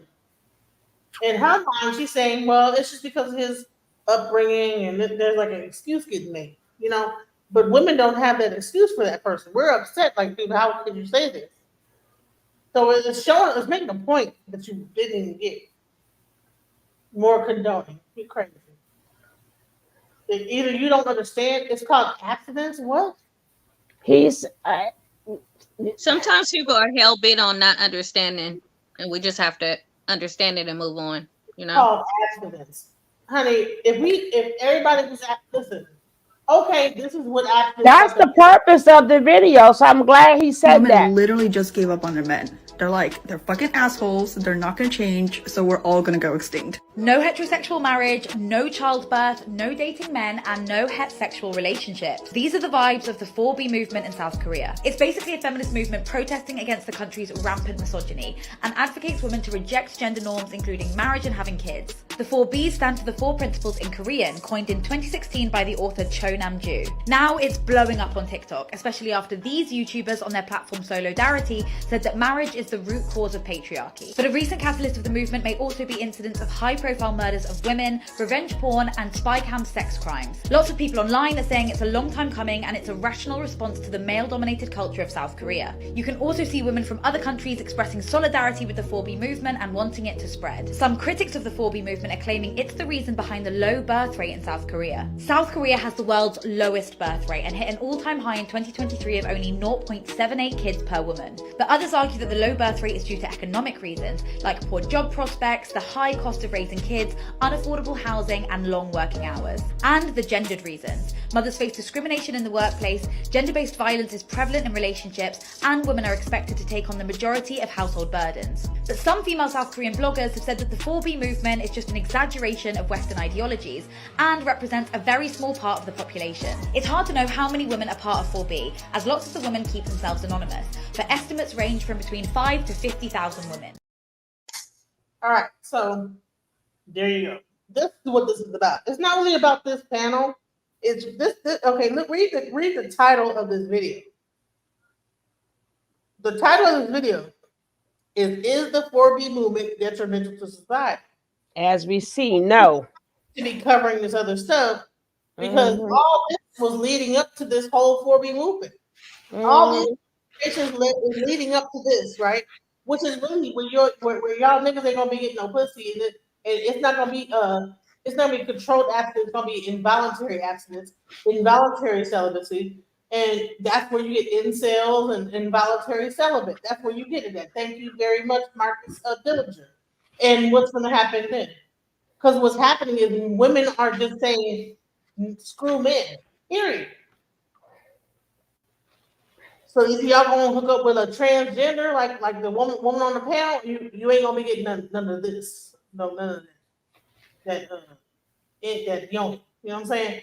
Or y'all be doing it to y'all between each other. You know what I'm saying? And this is another thing is that parthenogenesis. Let's go into that. So this is like, let me even get even crazier about this whole thing. Because like, oh well, it's about to be.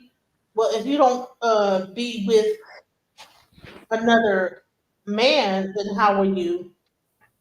Let's talk about. Buckle up. I started eating somebody up, and then it all clicked in my mind real quick. Parthenogenesis is the story of Genesis. Literally, they are literally telling you the story of how the Eve gene mutated and was creating children, self-ether, non-ether beings through the process of parthenogenesis. Really look at Genesis. God created these things? No. They literally told you the cycles of getting implanted and literally creating a child inside of her body. I can't do it today. Think about it. The seventh day, they're talking about a menstrual cycle. They're literally talking about from ovulation, the sun, the circling, the going around. It's a full circle of ovulation. And then if you think about it, all the calendars and the 28 days that connect to our cycles, 13 freaking spots on a turtle. The Bible is literally a story about women going through parthenogenesis and what they did and how they sacrificed the sons and the daughters, which is how they put the bronze feet on the cross. Jesus wasn't one person, or even a man at that. And then they tell you a story about the Garden of Eden, and then you realize that Antarctica is the Garden of Eden. It's the actual Garden of Eden where 2/3 of the water is, and it's literally a rainforest. But then why would they try to give us the Amazon rainforest our entire life and look in total opposite direction? Because they were trying to make us look at, they were telling the story about the Amazon women, about the women who were going through parthenogenesis, which is the true story of the Eve gene. And everything they tell you in the Bible is the story about how they literally went and they pillaged things. I'm sorry, God doesn't like murder, but he had a guy murder proved his loyalty to him? Like, your God is already tainted. Your God was already a sinful God. So we can't pretend that the book was written by a good person. But then if you know, like I know, when the book was revised by King James, the Demonology King, in 1881, 30,000 times, it literally was a story recreated to continue the journey. They removed so many crystals and things. And why now I understand why I was 69.9% more likely to die in childbirth.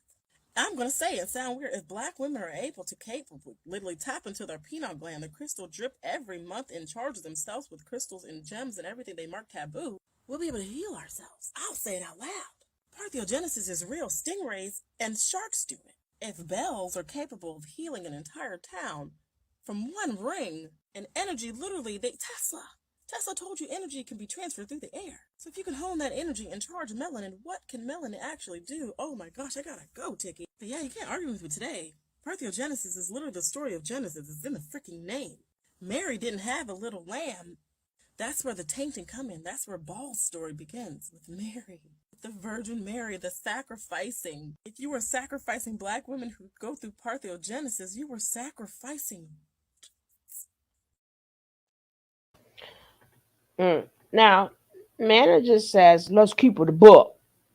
Listen, ain't nothing expected. men are expected to be a definition of a man by society, but women have decided to change. So why don't y'all change it? I'm like, what? Like, who cares? It's at this point, who cares? Don't be bothered with us. Y'all ain't expected to do nothing, right? Women know exactly what they doing. Women of today's culture are not looking for great men. They're looking for the D, but don't give them the D, right? I don't take the blame for nothing the 304 do. I don't take the blame for nothing. None of these people do. Why y'all take the blame for what other men do? I don't get it. You don't see women. I don't take the blame for none of that. So why you taking the blame? Are you guilty of something? Are you guilty of something, Sam, that you feel that, like, who blamed you? Tell me who blamed you. Who did it? What's the girl name who blamed? Welcome to my new animated series where I hope to cover topics about reptiles and broader issues regarding science and nature. My name is Rebecca, this is Leopard Gecko, and today we're looking at parthenogenesis.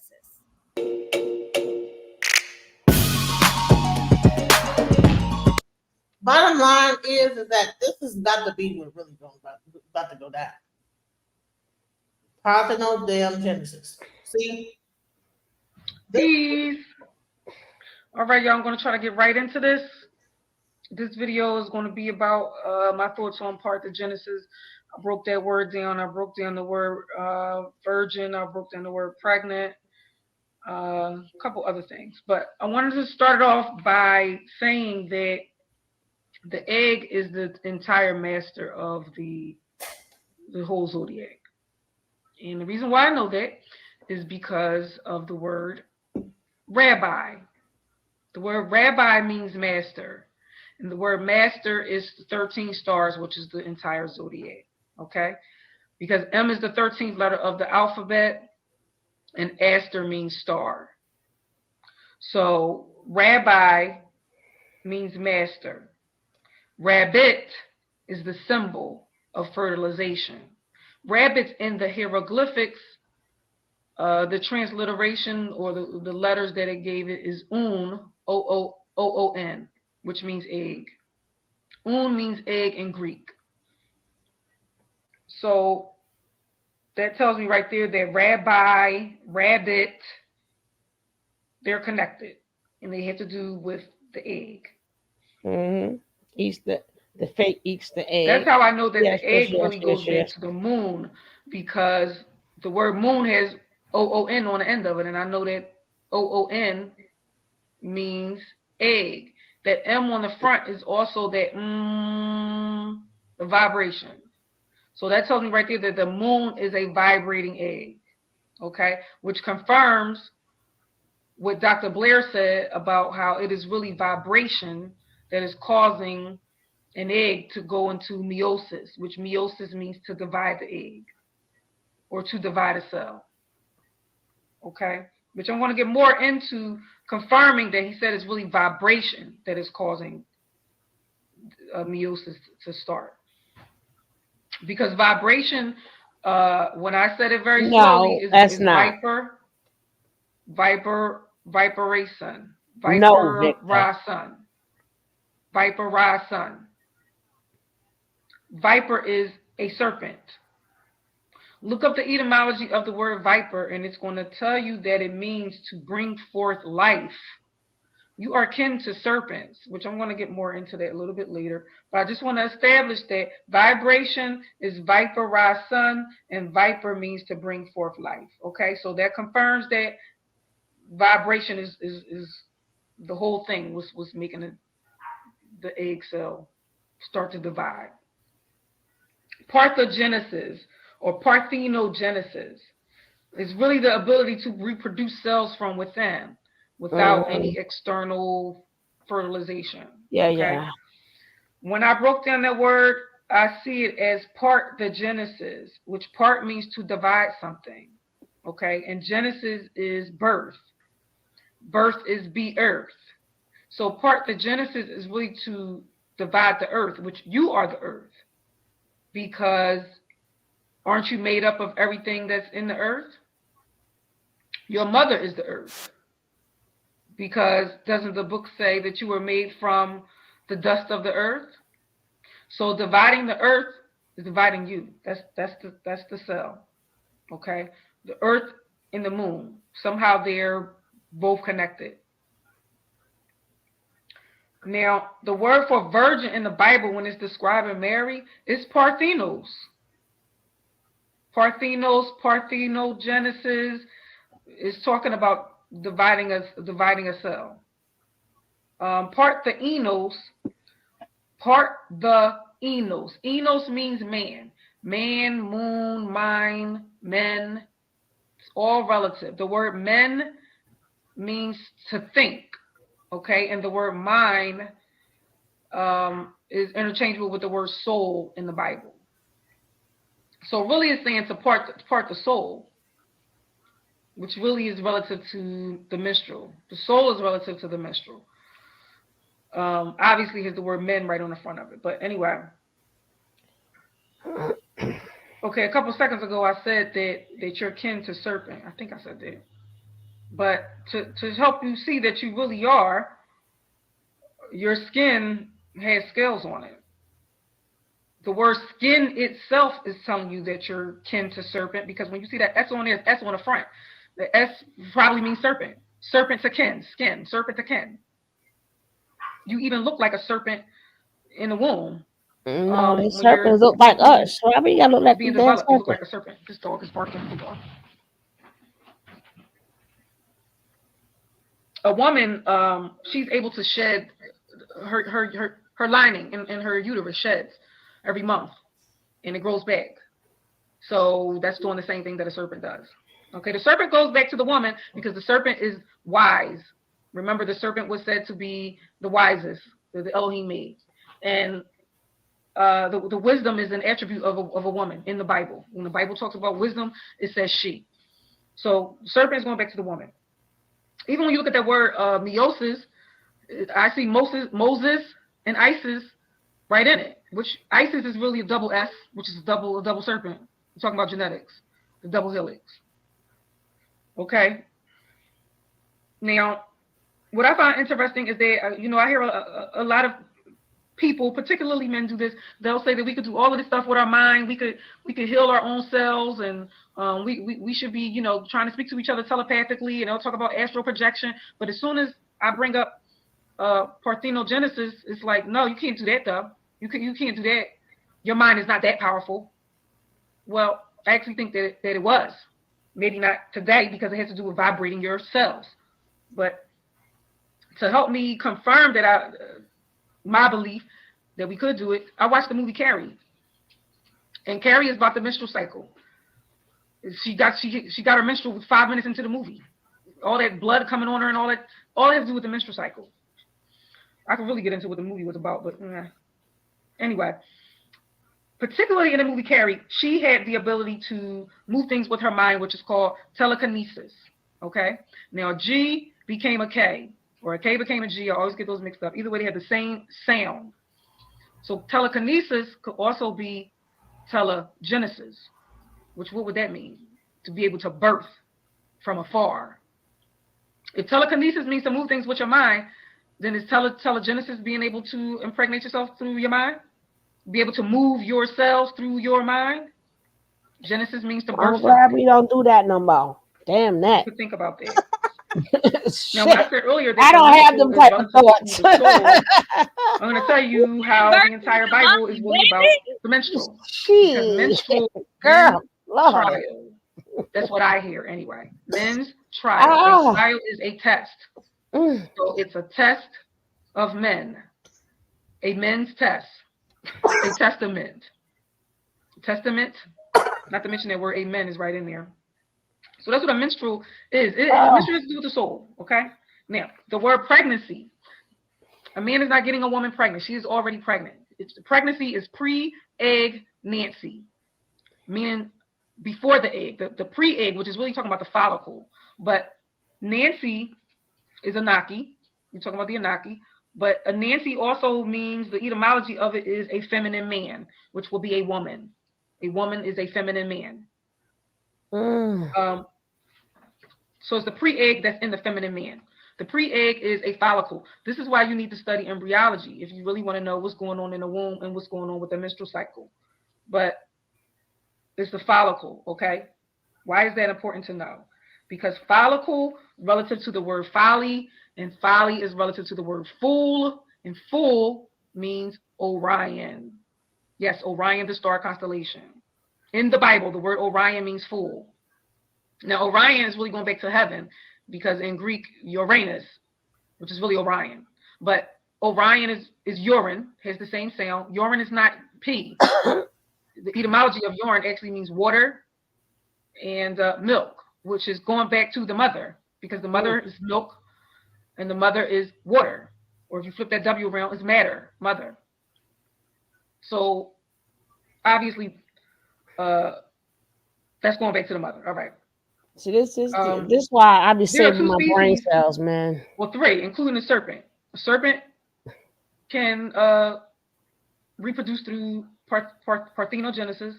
Ants can also do it. Bees can also do it. I want you to consider that the word pregnant, ant is right on the end of the word pregnant.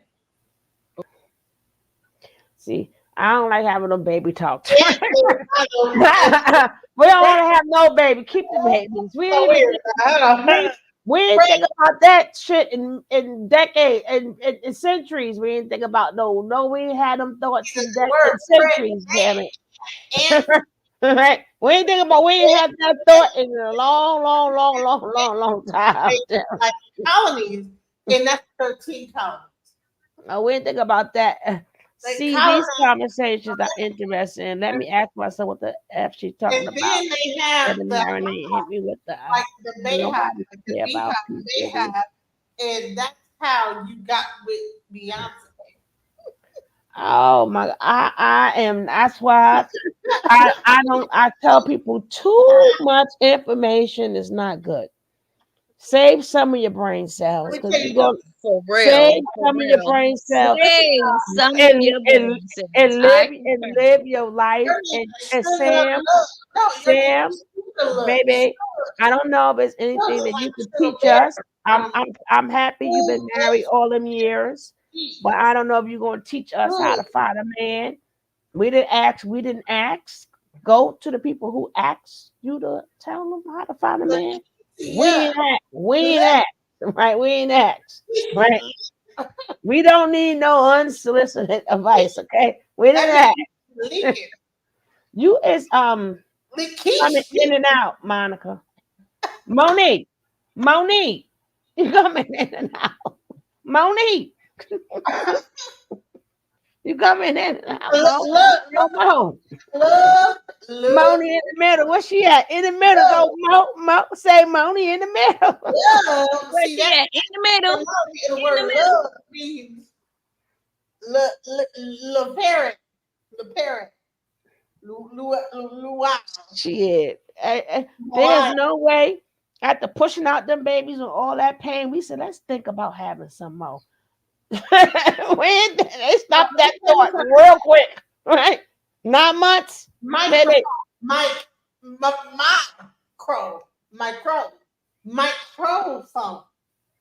See that there's a micro in the phone. Phone. And the etymology is something else. I'm like, no, you won't. No. In the ancient Greek mythology of phonos. Certain things I'm just gonna leave this earth not knowing. I'm gonna be all right. Microphone. You put the microphone up to your stomach. You can have a baby. Some things I'm gonna leave this earth not knowing. It's gonna be all right. God damn it! Long these bills is paid, I'm good. And parthenogenesis is going to happen because let me tell you something. Shit, that wasn't a thought. That was a damn horror movie. That was a nightmare. You have a squirrel, raccoon, and your icon. C-O-N means that. Now, people is really serious about the etymology, breaking down on words, right? There's nothing wrong with that, but damn, not talk about no damn baby though. Oh, you gotta make fun of that shit. That shit is hilarious though. She took it to Maine in the middle, Moni in the middle.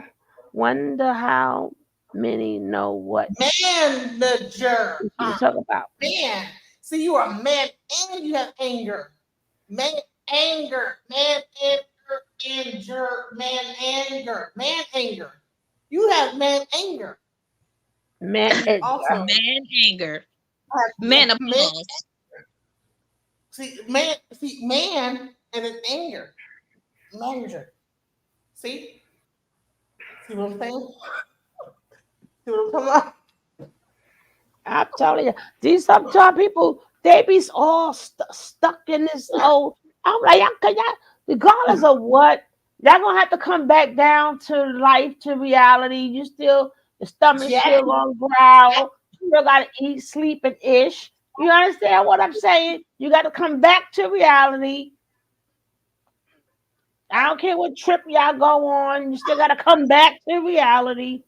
You're gonna have to come on back. You have to take that trip, and you still got to come right on back. You can't stay there, damn it. The sea and the water. See, Sam Fisher. That's why the ancient African called it the mystery. It could stay a mystery, damn it. I don't. You have man anger. You're a man. Hey, say well, what's up? I do not care. I do not care. Hey, hold on. You have N-A, and then the two letters are like capitalized. A. My. If you take all the other words from in between, it's my. See? Oh man. You don't even see that though, do you? You see me? You thought you just put manager, but you actually said ma. See, that's how parthenogenesis starts. From the ma, the mother. Y'all making shit cough.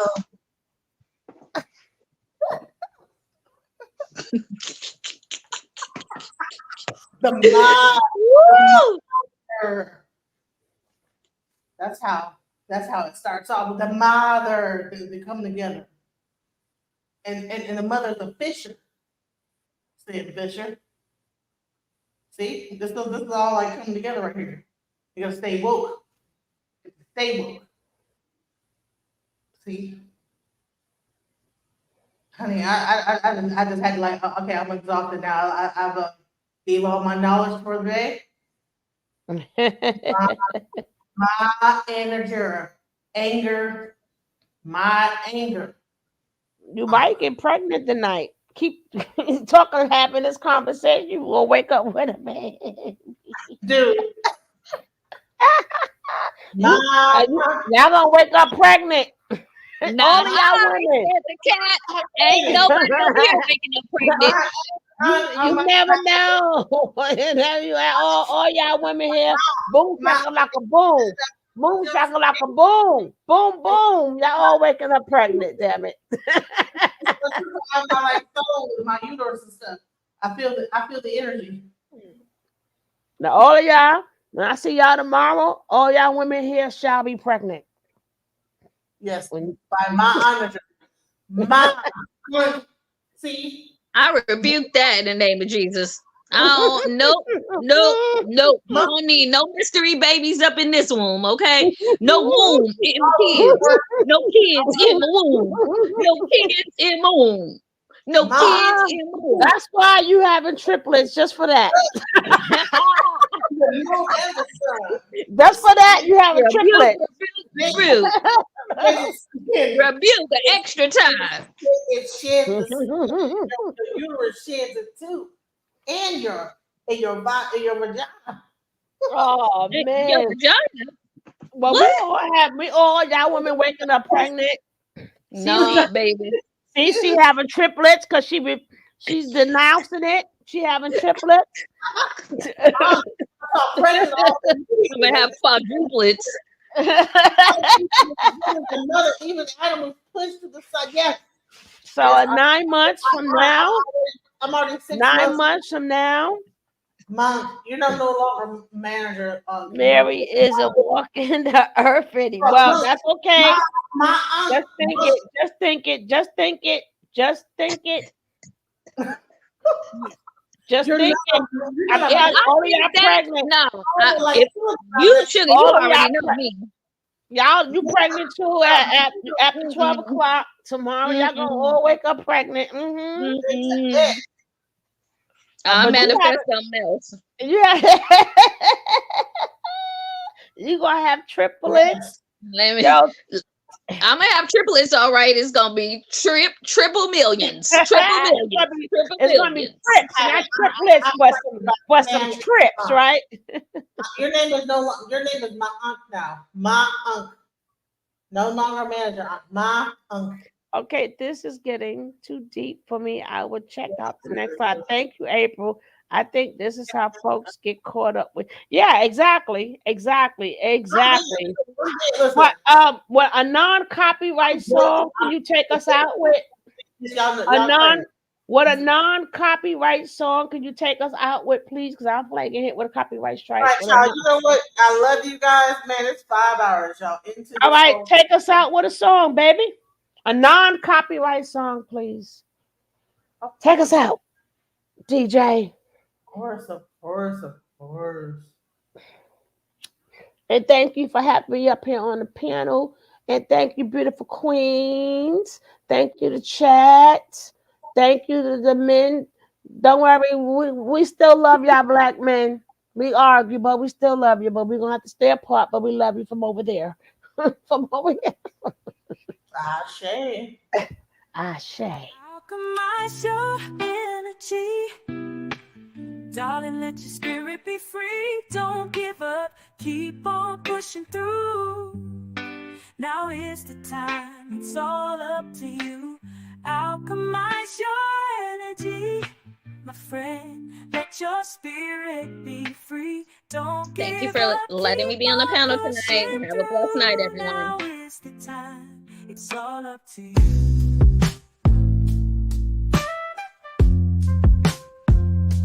No matter the storm, but over tragedy. No matter the storm, but over tragedy.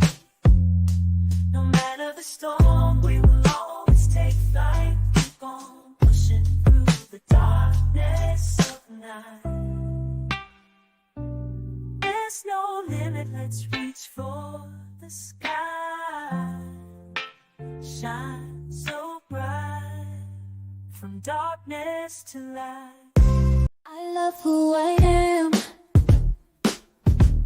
I'm loving me. Look in the mirror, unapologetically. Love what I see. Love who I am. I am invincible. I am a fan. My curves and my features, God makes no mistakes. I am successful. I am what it takes. I'm bulletproof. I'm 100 proof, and I love who I see because I'm living my truth. I'm invincible. I'm incredible. A star in the making. I reach past the clouds. I'm invincible. I'm incredible.